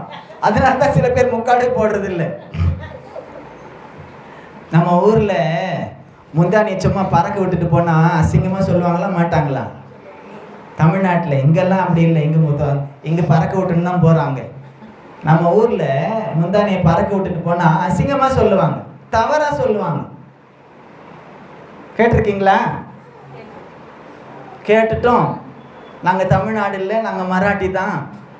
நாங்கள் எங்கேயோ இருக்க மகாராஷ்டிராவில் இருக்க நாங்களும் கூட தொங்க தான் விடுவோன்னா தமிழ்நாட்டுக்கு போனீங்கன்னா அவங்கள வேற மாதிரி சொல்லுவாங்க.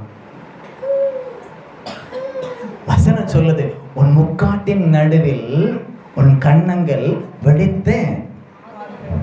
அப்படியே இருக்கணுமா? மாதுளம்பழம் வெடிச்சு பார்த்துருக்கீங்களா? எவ்வளோ அழகா அதுவே வெடிக்கும். அதாவது அதே வெடிக்கும் போது அழகா விரியும். அழகா ஒரு பூ விரிகிற மாதிரி அழகா இருக்கும். சில நேரத்தில் கடையில் வெட்டி வச்சிருப்பாங்க, பார்த்துருக்கீங்களா? உள்ள பார்த்தா அவ்வளோ ஷைனிங்காக இருக்கும். ஆனால் வெளியே தோல் எப்படி இருக்கும்? வெளியே தோல்னா அவ்வளோ ஒன்று இதுவாக இருக்கும். ஆனால் உள்ள வந்து இருக்கக்கூடிய முத்துக்கள், நாம முத்துக்கள் என்ன செய்யணும்? முத்து எங்க இருக்கும்? சிப்பிக்குள்ள இருக்குமா, சிப்பி விட்டு வெளியே இருக்குமா? சிப்பியிலேருந்து வெளியே வந்துன்னா அது அசுத்தம், கக்கா. ஆய் புரியுதா? கக்கானா புரியுதா? ஆய்னா புரியுதா? ஹாய் பாய்ன்னு சொல்றது அந்த ஆய் இல்ல, நாற்றம். சிப்பிக்குள்ள இருந்தாதான் முத்து. ஸ்திரீயானவள் முக்காட்டுக்குள்ள இருந்தாதான் ஸ்திரீ. ஆமென். அதுவும் ஆராதனைன்ற போர்வையில இவங்க நடத்துற அந்த ஃபேஷன் ஷோவை பார்க்கும் பொழுது துக்கமா இருக்கு. ஏன்னா அவங்களுக்கு அப்பா யாருன்னு தெரியல, இயேசுவையும் தெரியல, பரிசுத்த ஆவியானவரும் தெரியல. அவங்கள நடத்தக்கூடிய தகப்பனாயிருந்த எந்த தகப்பன் ஆகிலும் தன் பிள்ளை அறகுறையா போறத விரும்புவானா? விரும்புவானா? இதே தாக்கூர்ல ஒருத்தர் இருந்தார். கிறிஸ்தவர் தான். கல்யாணம் ஆகி பிள்ளைங்களுக்கு பிறந்து பிள்ளைங்க பேரம்பேத்தி எடுத்த வயசுல ஒரு முறை நான் வீட்டுக்கு போறேன், அவங்கள சந்திக்க. சண்டை நடக்குது. என்ன சண்டை? நீங்களே கேளுங்க ஏன் அந்த நியாயத்தைன்றாங்க. ரெண்டு பேர் நியாயத்தை கேட்டா, ஐயா அவங்க சொல்றாங்க, நான் வந்து ஜோட்டி போடக்கூடாதான். பாட்டி என்ன பேரம்பேத்தி எடுத்துட்டாலும் பாட்டி தானே, ஆச்சு தானே. நான் ஜோட்டி போடக்கூடாதான், நான் பவுடர் போடக்கூடாதான். அவர் சொல்றாரு, இந்த வயசுல இவளுக்கு என்ன மேக்கப்? இதுக்கு நான் என்ன தீர்ப்பு சொல்ல? ஹலோ, என்ன தீர்ப்பு சொல்ல? ரெண்டு பேருமே பேரம்பேத்தி எடுத்தவங்க. அவருக்கு பிடிக்கல, ஆனா இவங்களுக்கு பிடிக்கிற. பேரம்பேத்தி எடுத்த பிற்பாடு இப்படிதான் இருக்கணும், இவ்வளவு மேக்கப்லாம் பண்ணணும் அவங்களுக்கு ஆசை. அவர் சொல்றாரு, வயசுக்கு தகுந்த மாதிரி நடக்கணும் இல்லையா? அவர் சொல்றது நியாயம்தான். அதே நான் வயசாயிட்டா நாங்க இதெல்லாம் செய்யக்கூடாதுன்னு இருக்கா? இவங்க சொல்றது நியாயம்தான். என்ன பண்ணலாம்? நாங்கள் பெண்கள் எங்களுக்கு தனி சுதந்திரம் வேணும், தனி நாடே கேட்டுன்னு போங்க. நம்ம நித்யானந்த மாதிரி.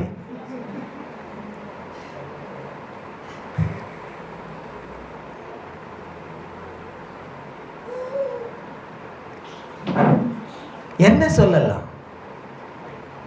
எந்த புருஷனும் தான் ரசிக்க வேண்டிய மனைவியை அடுத்தவன் ரசிக்கிறதுக்கு எந்த புருஷனும் அலோ பண்ண மாட்டான்.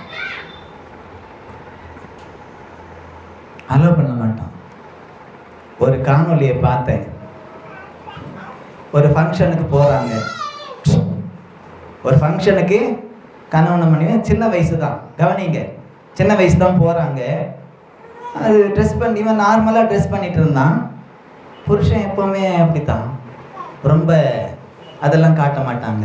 நார்மலாக பேண்ட் ஷர்ட் போட்டு அவன் நிற்கான், ஃபார்மல் போட்டுட்டு நிற்கான்.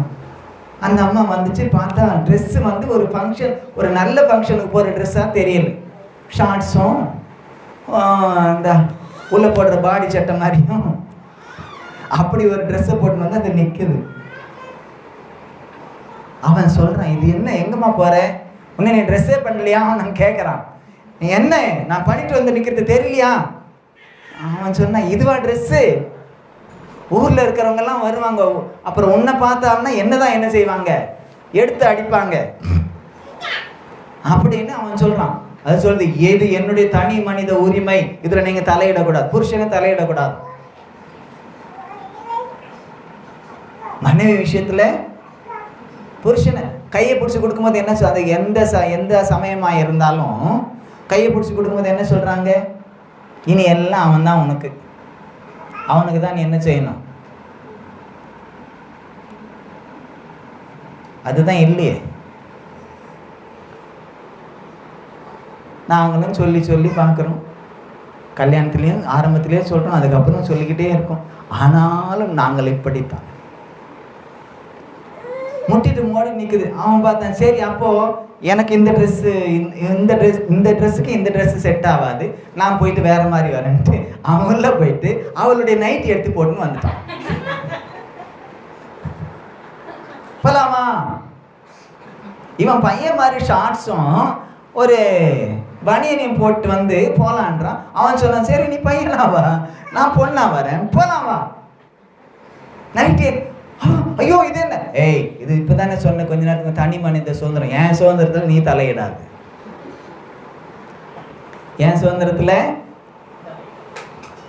அவ கெஞ்சி கெஞ்சி பாக்குறான். இல்லம்மா இப்படியே போலாம் வா, யார் என்ன வேணாலும் சொல்லிட்டு செருப்படி கூட கொடுக்கட்டும், பட்டுக்கிட்டு வரலாம் வா.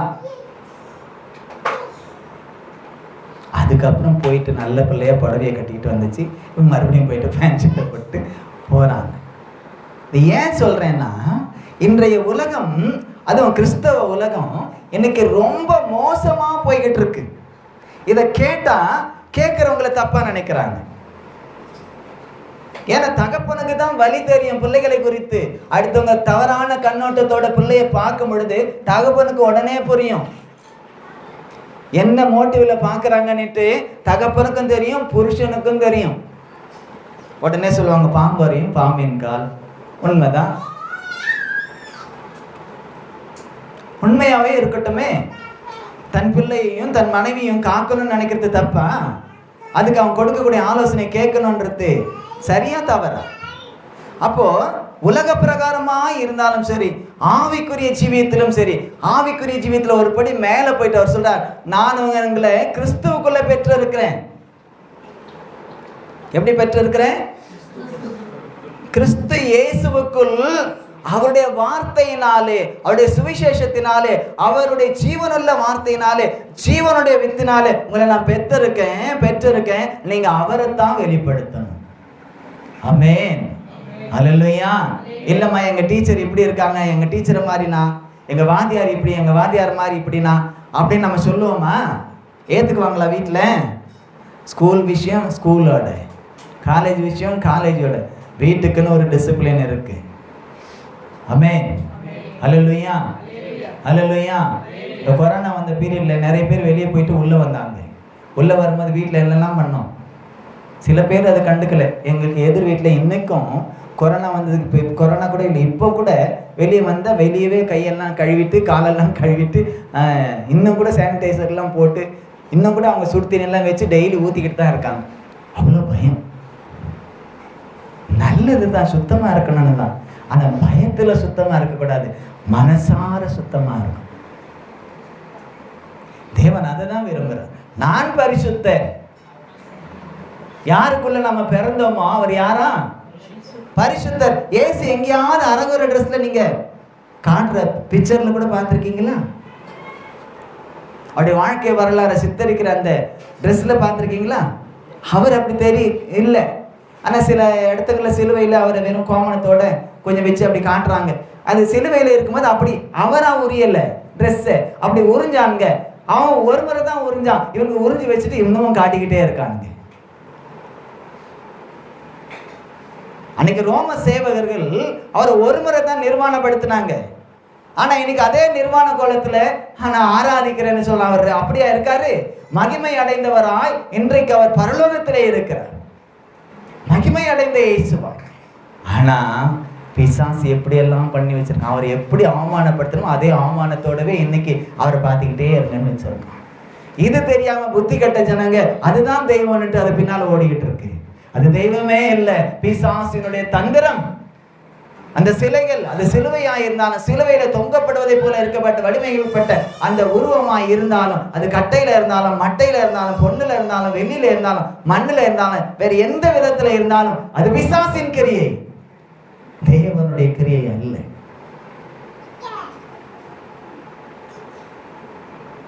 இதை யார் கொடுப்பா? தகப்பன் தான் சொல்லி கொடுப்பான். தகப்பன் உண்மையான தகப்பனா இருந்தா பிள்ளைகளுக்கு போதிப்பான் என்று சொல்லப்படுகிறது. ஆனா மற்றவங்க எல்லாம் அவங்க சப்ஜெக்டை மாத்திரம் போதிச்சுட்டு போயிடுவாங்க, மேக்ஸ்னா மேக்ஸ் தான், அவங்களுக்கு இங்கிலீஷ் வராது. சயின்ஸ்னா சயின்ஸ் தான், அவங்களுக்கு ஹிஸ்டரி வராது. தமிழ்னா தமிழ் தான், அவங்களுக்கு இங்கிலீஷ் லிட்ரேச்சர் வராது. இங்கிலீஷ் எடுக்கிறவங்களுக்கு தமிழில் உள்ள ஒரு நல்ல வார்த்தைகள் கூட தெரியாது. நீங்க நிறைய பாட்டுங்க அப்படிதான் வருது, தமிழ் பாட்டை அப்படி கடிச்சு கொதற மாதிரி. அது கிறிஸ்தவ உலகத்திலே வருது. ரேப் எல்லாம் பாடி யார் எப்போ ஆராதிச்சாங்கன்னு தெரியல. கிறிஸ்துவுக்கு முன்ன யாரும் ரேப் பாடி ஆராதிக்கல, கிறிஸ்துவுக்கு பின்னும் 19வது நூற்றாண்டு வரையிலும். இப்ப நம்ம இருக்கிறது 20ஆ 21ஆ 21வது நூற்றாண்டு. 19வது நூற்றாண்டு வரலாம் யாரை ரேப் எல்லாம் பாடி ஆராதிக்கல. ஆனா இன்னைக்கு பாருங்க, கை காலெல்லாம் இழுத்துக்குது, அவனுக்கு ஆராதனையிலே இழுத்துக்குது. அப்படியே இழுத்துக்கிட்டே போயிட்டா நல்லதுன்னு தான் நினைக்கிறேன். வார்த்தைகளை வசனங்களை கடித்து கொதறி துப்பி பரிசுத்தமான அன்னைக்கு யூதர்கள் வேதத்தை வாசித்தா யெகோவான்ற அந்த இடத்துல, கர்த்தர் என்று வர்ற இடத்துல அந்த வாசிக்கிறதுக்கு முன்னால தன்னுடைய வாயை கொப்பளிச்சுட்டு தான் என்ன செய்வாங்களாம், அந்த வார்த்தையே சொல்லுவாங்க. எனக்கு அப்படியெல்லாம் இல்லை. அவர் சொல்றார், நான் பரிசுத்தர், நீங்களும் பரிசுத்தராயிருங்க. அந்த பரிசுத்தருக்கு தான் நான் உங்களை பெற்றேன்னு சொல்றார். அப்ப தகப்பன் பரிசுத்தமாய் இருக்கிறவன், தகப்பன் பரிசுத்தமாய் தான் இருக்க வேண்டும். அப்படிப்பட்ட பரிசுத்த தகப்பன் சொல்லக்கூடிய போதகத்தை பிள்ளைகள் கேட்கத்தான் வேண்டும். கண்ட போதகர்களோ, கண்ட வாத்தியார்களோ, கண்ட உபதேசிகளோ சொல்வதை நாம் செவி கொடுக்க வேண்டிய அவசியம் நமக்கு இல்லை. அது நம்மை விழுத்தள்ள வைக்கும், அது நம்மை விழுத்தள்ள வைக்கும். அதற்கான வசனத்தை உங்களுக்கு நான் கொடுத்துட்டேன். பொய் போதகம் பண்ணுகிறது வலு சர்பத்தின் வால். அது பிரகாசமா மின்னிக்கிறவங்களையும் என்ன செய்யும், கீழே தள்ளும்.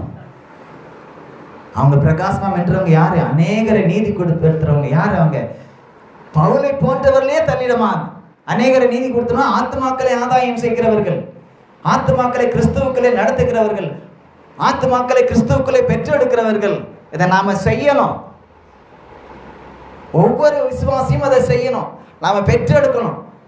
எத்தனை வயசு வரலாம் பெற்றெடுக்கலாம் கிறிஸ்துவுக்களை பிள்ளைகளை? அதுக்கு வயசு வரம்பு இருக்கா? சாவர வரலாம் பெற்றெடுக்கலாம், டெய்லியும் பெற்றெடுக்கலாம். தினந்தோறும் 1 இல்லை 2 இல்லை 10 கூட பெற்றெடுக்கலாம். கிறிஸ்துவுக்குள்ளே நாம் இருந்து கிறிஸ்துவை பிரதிபலித்தார். அல்லேலூயா. அவர் சொல்றார், ஒரு தகப்பன் எப்படி இருக்கணும்னு சொல்றாரு. அந்த தகப்பனை இல்லாமல் வேறு யார் எப்படி இருக்கிறார்கள் என்றும் அவர் சொல்லுகிறார். யாருடைய போதகத்தை, யாருடைய பேச்சை, யாருடைய கிரியை நாம் கவனிக்கணும், கேட்கணும்னு சொல்றாரு. யாருடையதை நாம் தள்ள வேண்டும் என்றும் அவர் சொல்லிக் கொடுக்கிறார். ஆமென். அல்லேலூயா. தகப்பன் தன் பிள்ளைகளுக்கு போதிக்கணும், டெய்லி போதிக்கணும், தினந்தோறும் சொல்லிக் கொடுக்கணும். சொல்லிக் கொடுக்கிற அளவுக்கு பிள்ளை தகப்பனும் கர்த்தருக்குள்ளே பரிசுத்தமா இருக்கணும். எனக்கு எவ்வளவுதான் பரிசுத்தமா இருந்தாலும் கூட பிள்ளைகள் இன்றைக்கு தகப்பனுடைய தாயினுடைய பேச்சை கேட்பது அரிதாய் தான் இருக்கிறது. அவர்கள் ஒரு விதமான உலகத்திலே இருக்கிறார்கள். அது மாயை என்று தெரிவதில்லை. ஏனென்றால் இது மாயை என்று தெரியல. ஒரு தம்பி சொல்றான், கடுக்கம் போட்டுட்டு இருக்கான், அது போடாதடான்னு அவங்க அம்மா சொல்றாங்க. அது வேண்டாண்டா, நீ ஆண்டவருக்குள்ள இல்லை, இது பிள்ளைங்க ஆண்டவருடைய பிள்ளைங்க இப்படிலாம் போட மாட்டாங்க. அவன் உடனே சொல்றான், நீ என்ன பெருசா சொல்ற, அங்க பாரு ஸ்டேஜில் ஆராதிக்கிறவங்களே போட்டுன்னு தான் ஆராதிக்கிறாங்க. அப்ப அவன் எதை பார்த்திருக்கான்? ஸ்டேஜ் ஷோவை பார்த்திருக்கான், தகப்பனை பார்க்கல. அவனை நடத்துகிற தகப்பனை பார்க்கல, தகப்பன் எப்படி இருக்கான்னு பார்க்கல. ஆவிக்குரிய ஜீவியத்தில் அவனை நடத்துகிற தகப்பன் அவனுக்கு யாருன்னு தெரியல. ஸ்டேஜ் ஷோ நடத்துறவங்களை பார்த்துட்டு அவன் கடுக்கம் போட்டுக்கிட்டு சொல்றான், அவங்கெல்லாம் என்ன கர்த்தருக்குள்ள இல்லையா, கர்த்தருடைய பிள்ளை இல்லையான்னு. இந்த வசனத்தை அவன் கேட்டான்னா மாறணும், மாறணும்.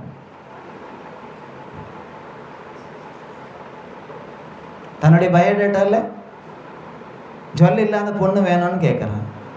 ஆனா இவன் போட்டிருக்கிறது என்ன? அப்போ அது ஜொல் இல்லை, அப்புறம் வேற என்ன? ஜொல்லா?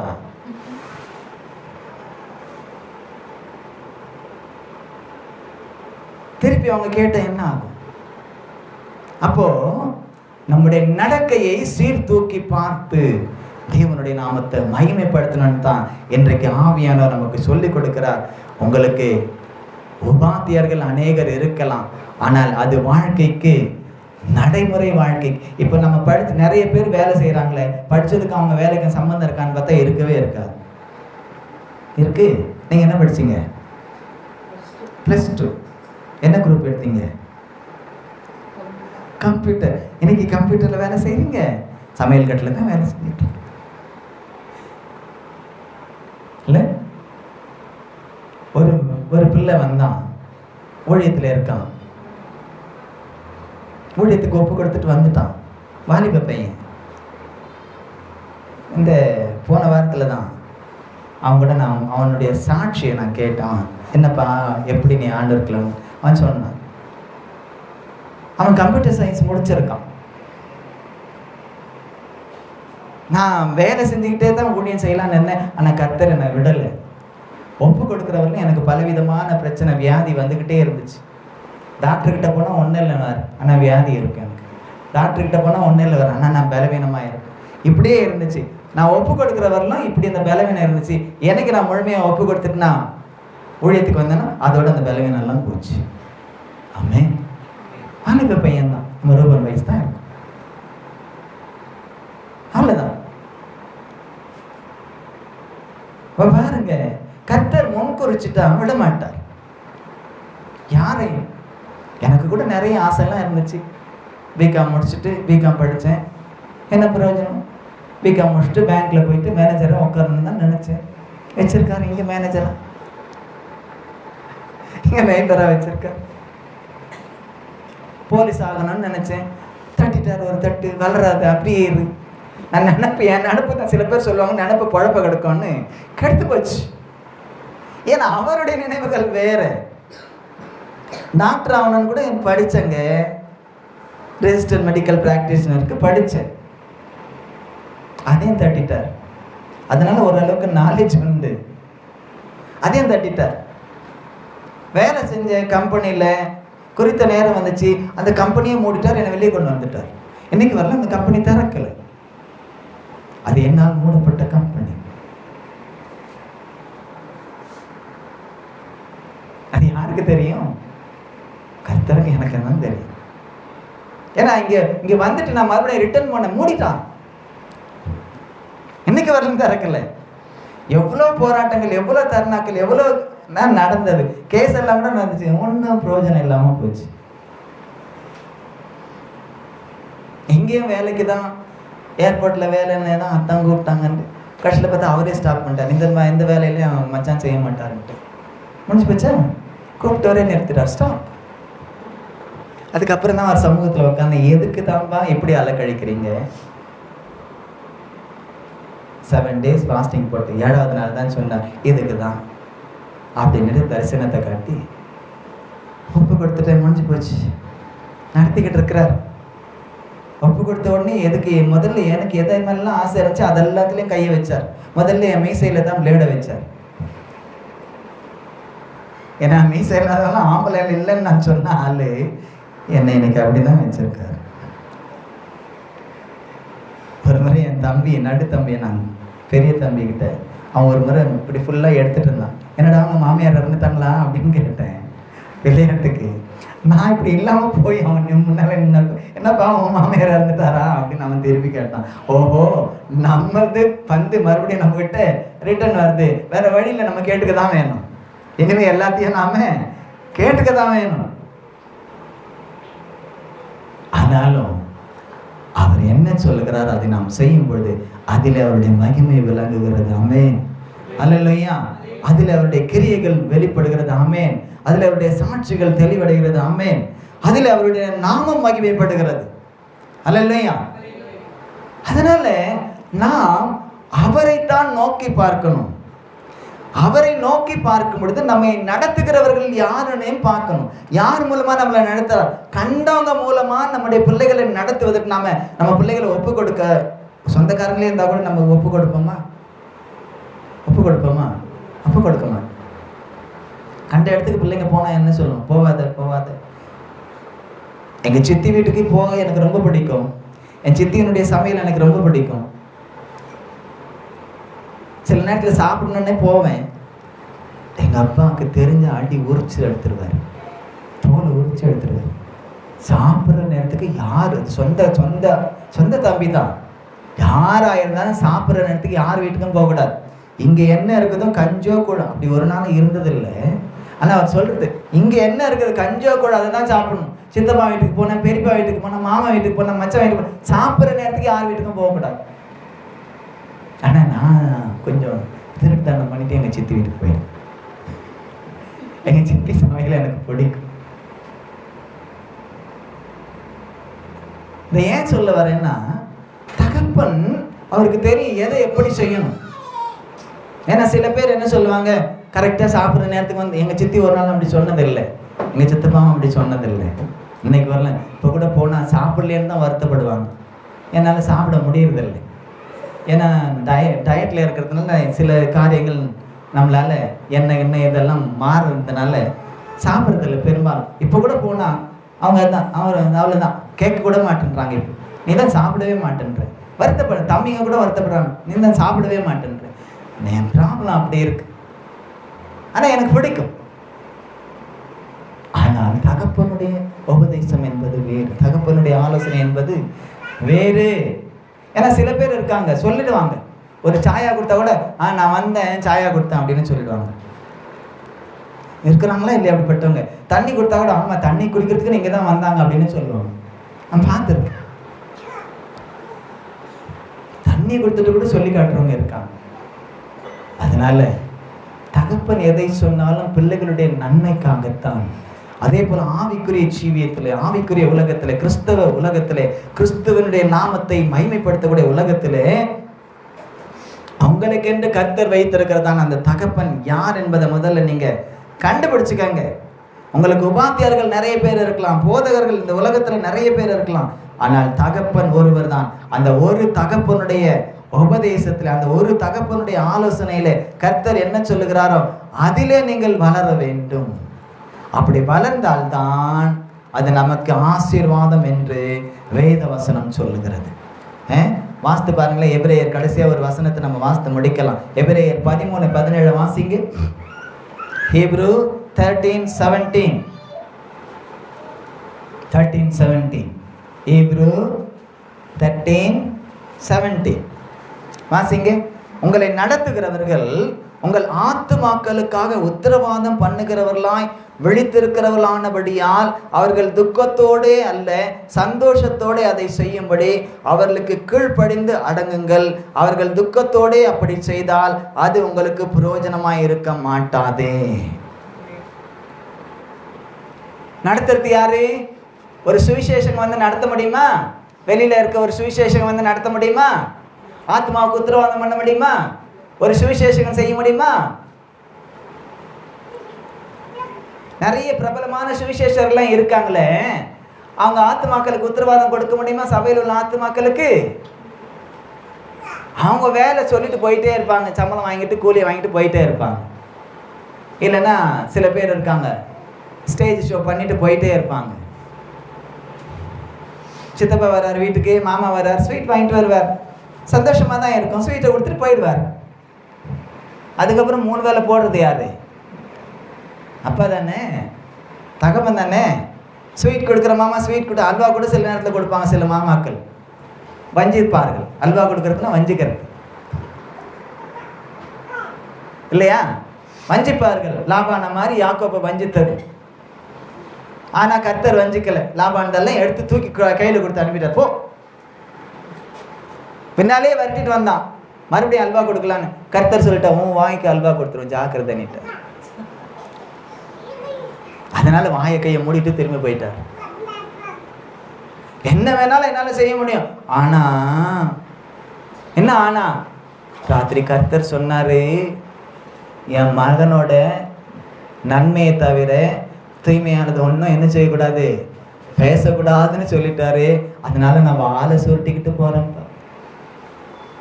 வசனம் இருக்கா இல்லையா? இல்லைன்னா போய் வாசித்து பாருங்க.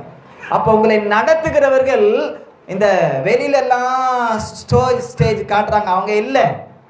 வெளியிலெல்லாம் ஆராதனை ஸ்டேஜ் காட்டுறாங்க, அவங்க இல்லை. வெளியிலெல்லாம் நான் சுவிசேஷகன், நான் தீர்க்கதரிசனம், நான் சொல்றது உலகத்துக்கே சொல்லுவேன்னு சொல்றாங்க, அவங்க இல்லை. உங்களுக்கு தகப்பன் இருக்கிறார். அல்லேலூயா. நீங்கள் தகப்பனுடைய பிள்ளைகள், பரலோக தகப்பனுடைய பிள்ளைகள். அந்த பரலோக தகப்பனுக்குள்ளே பிறந்து உங்களை வளர்க்கிற ஒவ்வொரு சபையின் ஊழியர்களுக்கும், அதுவும் கிறிஸ்துவின் ஆவியை, பரிசுத்த ஆவியை பெற்று சத்தியத்தின்படி பரிசுத்த ஆவிக்குள்ள நடத்துகிறாங்க பாங்க, அவங்க தான் உண்மையான தகப்பன். 2 வருஷம் இருந்துட்டு, 3 வருஷம் இருந்துட்டு, 5 வருஷம் இருந்துட்டு போறவங்க இல்லை, மாறிக்கிட்டே இருக்கிறவங்க இல்லை. தகப்பன் ஒருவன் தான்.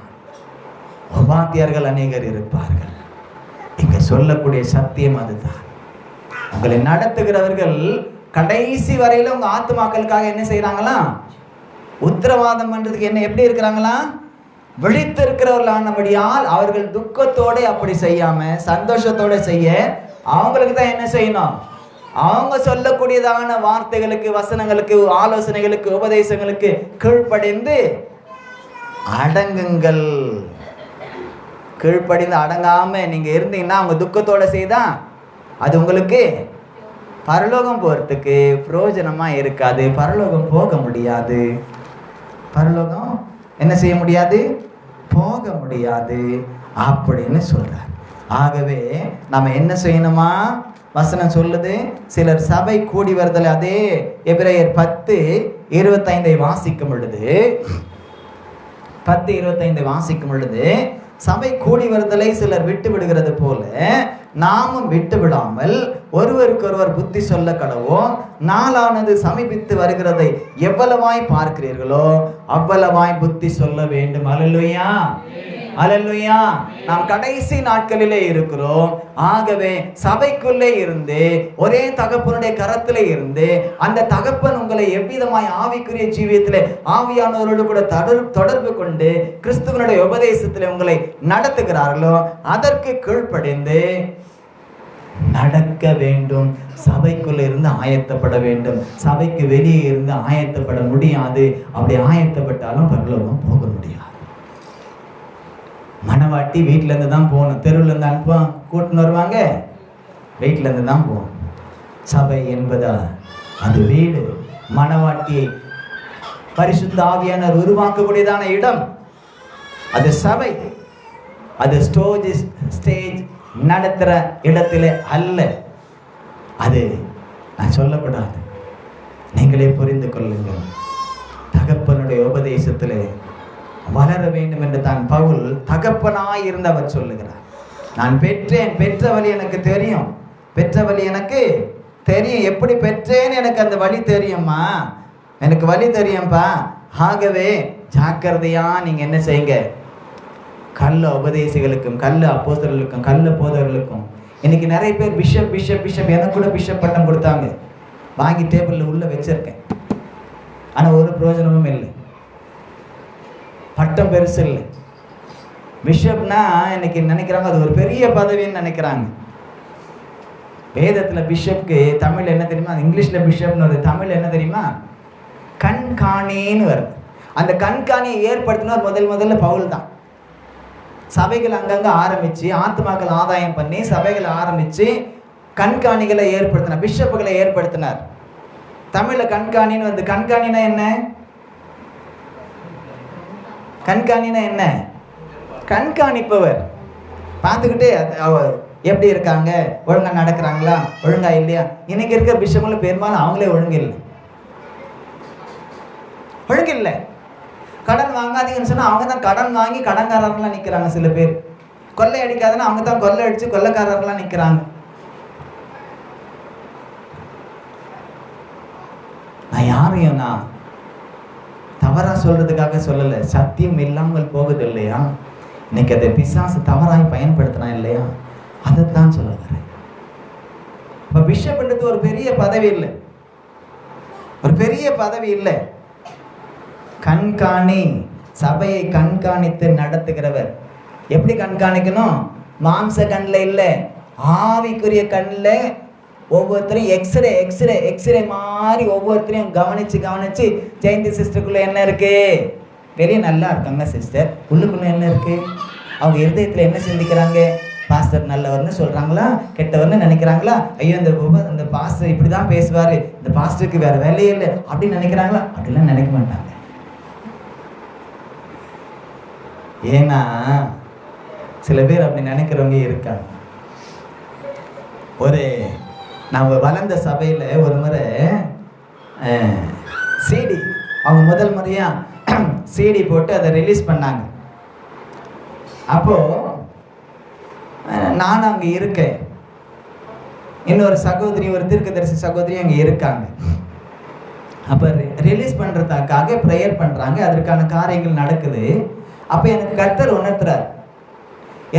நிறைய பேர் சந்தோஷமா இருக்காங்க, ஒரு சிலர் அங்கே முறுமுறுக்கிற சத்தம் வெளியில இல்லை, அவங்க மைண்ட் வாய்ஸ் எனக்கு கேட்குது. கர்த்தர் சொல்றார்,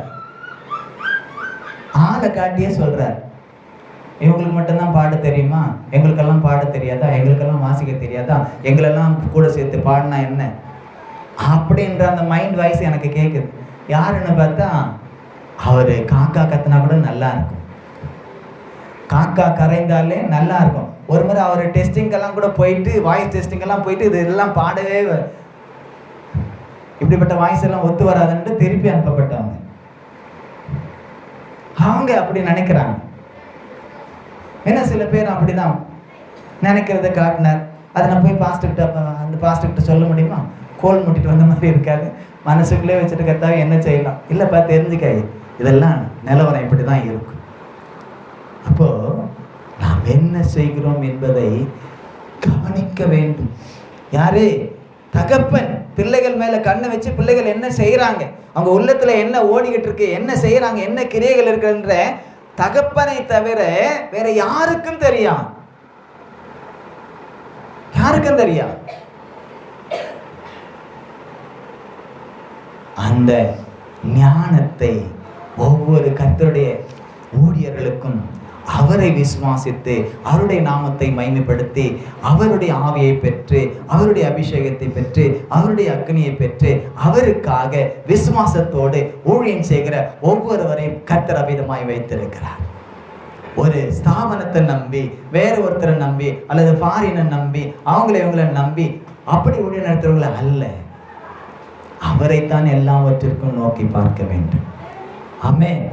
அல்லேலூயா, அல்லேலூயா. ஊரெல்லாம் கடன் வாங்கி வச்சுட்டு ஒரு தகப்பன் செத்து போறான்னு வைங்களேன், என்ன சொல்லுவாங்க? கடங்கார பாவி சொல்லுவீங்களா மாட்டீங்களா? நீங்களா இருந்தா கூட கடங்கார பாவி, போனான் இவ்வளோ கடத்தை என் தலைமையில வச்சுட்டு போனானே. செத்தாலும் பேரு இன்னும் ரிப்பேரா தான் ஆகும்.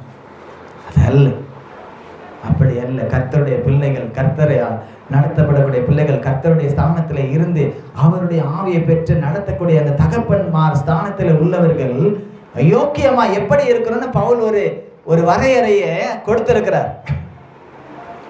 கண்காணியானவன் எப்படி இருக்கான்? 2 பொண்டாட்டிக்காரனா இருக்கக்கூடாது. இன்னைக்கு நிறைய பேருக்குள்ள இருக்கு, நிறைய ஊழியக்காரர்களுக்குள்ள இருக்கு. 2 பொண்டாட்டிக்காரனா இருக்கக்கூடாது, குடிக்கிறவனா இருக்கக்கூடாது, இழிவான ஆதாயத்தை இச்சிக்கிறவனா இருக்கக்கூடாது, பண ஆசை இல்லாதவனா இருக்கணும், சிம்பிளா இருக்கணும். ஆனா இன்னைக்கு இருக்கக்கூடிய பிஷப் எல்லாம் பார்த்தா ரொம்ப டாப்ல அவங்க அவங்க உடை எல்லாமே கொஞ்சம் அப்படி கையே அது அப்படி இறுக்கி பிடிச்சி அப்படி நிற்பாங்க, இறுக்கமா தான் நிற்பாங்க, சிரிக்கவே மாட்டாங்க. அது சில பேர் கோலை பிடிச்சி நிற்கிறவங்க இருக்காங்க. அது அந்த ட்ரெஸ்ஸை போட்டு அந்த கோலை பிடிச்சி தலையில் ஒரு கேப்பை வச்ச உடனே பார்த்தா என்னமோ தேவனே அப்படி இருக்க, தேவன் கூட அப்படி நின்று இருக்க மாட்டார், இருக்க தாழ்மையாக தான் நின்னார். இல்லை ஏசு தாழ்மையாக தானே நின்னாரு. மாம்சத்தில் இவங்க மாம்சத்தில் வந்துக்கிட்டு ஒரே அந்த இறுக்கம், அந்த பெருமை. யார் தெரியுமா? நான் பிஷப் இருந்துட்டு போயேன். வேதம் சொல்ற பிஷப்புக்கும் இந்த பிஷப்புங்களுக்கு சம்பந்தமே இல்லை. வேதம் சொல்ற பிஷப்பே தாழ்மையை வெளிப்படுத்த வேண்டியவர்கள், உலகத்தை அல்ல. கிறிஸ்துவை வெளிப்படுத்த வேண்டியவர்கள், உலகத்தை அல்ல. பரலோகத்தை வெளிப்படுத்த வேண்டியவர்கள், உலகத்தை அல்ல. சத்தியத்தை வெளிப்படுத்தக்கூடியவர்கள், உலகத்தை அல்ல. உலக கிரியைகளை அல்ல, உலக உடைகளை அல்ல. எல்லாவற்றிலும் மாதிரியாய் இருக்க வேண்டியவர்கள். யாருக்கு? விசுவாசிகளுக்கு. இவங்களுக்கெல்லாம் கொம்பு முளைச்ச தலைவர்கள் தலை அப்படின்னு நினைப்பு. அது இல்லை, அது இல்லை. நாம் எப்படி இருக்கிறோம்? தகப்பன் தன் பிள்ளையை நடத்துவதை போல தேவன் நம்மை நடத்துகிறார். தகப்பன் தன் பிள்ளையை நேசிப்பதை போல அவர் நம்மை நேசிக்கிறார். அந்த தகப்பனுடைய ஸ்தானத்தில் இந்த பூமியிலே கர்த்தர் சிலரை வைத்திருக்கிறார்கள். அப்படிப்பட்டவர்களோடு தான் நம்முடைய ஐக்கியம் இருக்க வேண்டும். அப்படிப்பட்டவர்களோடு தான் ஒரு சபையில நாம் இணைந்து இருக்க வேண்டும். அப்படிப்பட்டவர்களால் தான் நம்மை கர்த்தருக்கு நேராக நடத்த முடியும். மற்ற உபதேசங்கள் கள்ள உபதேசங்கள், மற்ற உபதேசிகள் கள்ள உபதேசிகள், மற்ற கிரியைகள் கள்ள கிரியைகள். அப்படிப்பட்ட கிரியைகள் அவங்க எடுத்துக்கிட்டு பிஷப்பா வந்தாலும், அப்போஸ்தலனா வந்தாலும், தீர்க்கதரிசியா வந்தாலும், சுவிசேஷகனா வந்தாலும், போதகனா வந்தாலும், மேய்ப்பனா இருந்தாலும் ஒதுக்கி தள்ளிட்டு கர்த்தரை மாத்திரம் நோக்கி பார்த்து கர்த்தருடைய ஆவியானவரோடு கூட இணைந்து கொண்டு அவர் உங்களை நடத்துகிறபடி நீங்கள் நடந்து தேவனுடைய நாமத்தை மகிமைப்படுத்தி தகப்பனுக்கு கீழ்ப்படிந்து அடங்கி அவருடைய நாமத்தை மகிமைப்படுத்துங்கள். கர்த்தர் உங்களை ஆசீர்வதிப்பாராக. ஆமென். ஹல்லேலூயா, ஹல்லேலூயா, ஹல்லேலூயா. நம்ம எல்லாரும் எழுந்து நிற்போமா? நம்மை ஒப்பு கொடுப்போம். நம்ம எல்லாரும் எழுந்து நின்று நம்மை ஒப்பு கொடுப்போம். தகப்பனே, உங்கள் அன்பின் கருத்தில் எங்களை தாழ்த்தி ஒப்பு கொடுக்கிறோம். நாங்கள் ஒரே தகப்பனுடைய பிள்ளை, எங்களுக்கு ஒரே பிதா, எங்களுக்கு ஒரே ரட்சகர், எங்களுக்கு ஒரே ஆவியானவர் என்று உம்முடைய தாசன் மூலமாய் நீர் அதை உணர்த்தி இருக்கிறேன். அதே போல இன்றைக்கு எங்களுக்கு ஒரே தகப்பனுடைய கரத்தில் இருந்து நாங்கள் வளர்ந்து பரலோகம் வந்து சேர வேண்டும் என்று சொல்லி எங்களுக்கு அறிவுரை கொடுத்திருக்கிறீர். அதற்காக உமக்கு நாங்கள் நன்றி. அப்படிப்பட்ட கிருபையிலே நாங்கள் நிலைத்து நிற்க, அப்படிப்பட்ட கிருபையிலே நாங்கள் வளர்ந்து கனி கொடுக்க நீர் எங்களுக்கு உதவி செய்யும்படியாக பரிசுத்த ஆவியானவர் மூலமாக எங்களை நடத்துங்க. அப்படிப்பட்ட தகப்பனோடு கூட நாங்கள் ஐக்கியப்பட்டு அந்த தகப்பன் மூலமாக கடந்து வரக்கூடிய ஆலோசனைகளுக்கு நாங்கள் கீழ்ப்படிந்து நாங்கள் அவர்களுக்கு அடங்கி நடந்து நம்மோடு வந்து சேர எங்களுக்கு அனுகிரகம் செய்ய வேண்டுமாய் அருமை இரட்சகரும் மீட்பரும் ஆகிய இயேசு கிறிஸ்துவின் விலையேற பெற்ற நாமத்திலே எங்களை சமர்ப்பணம் செய்கிறோம். எங்கள் ஜீவனுள்ள நல்ல பிதாவே. ஆமென். அல்லேலூயா, அல்லேலூயா, அல்லேலூயா. உங்களுடைய காணிக்கையை நீங்கள் செலுத்தக்கூடிய நேரம் ஆன்லைன்ல பார்க்குறவங்க உங்க காணிக்கையை அந்த ஜிபே மூலமா இல்லைன்னா உங்களுக்கு நான் அனுப்பின அந்த யூபிஐ அந்த ஸ்கேன் மூலமா நீங்கள் அனுப்புங்கள். கர்த்தர் உங்களை ஆசீர்வதிப்பாராக. God bless you.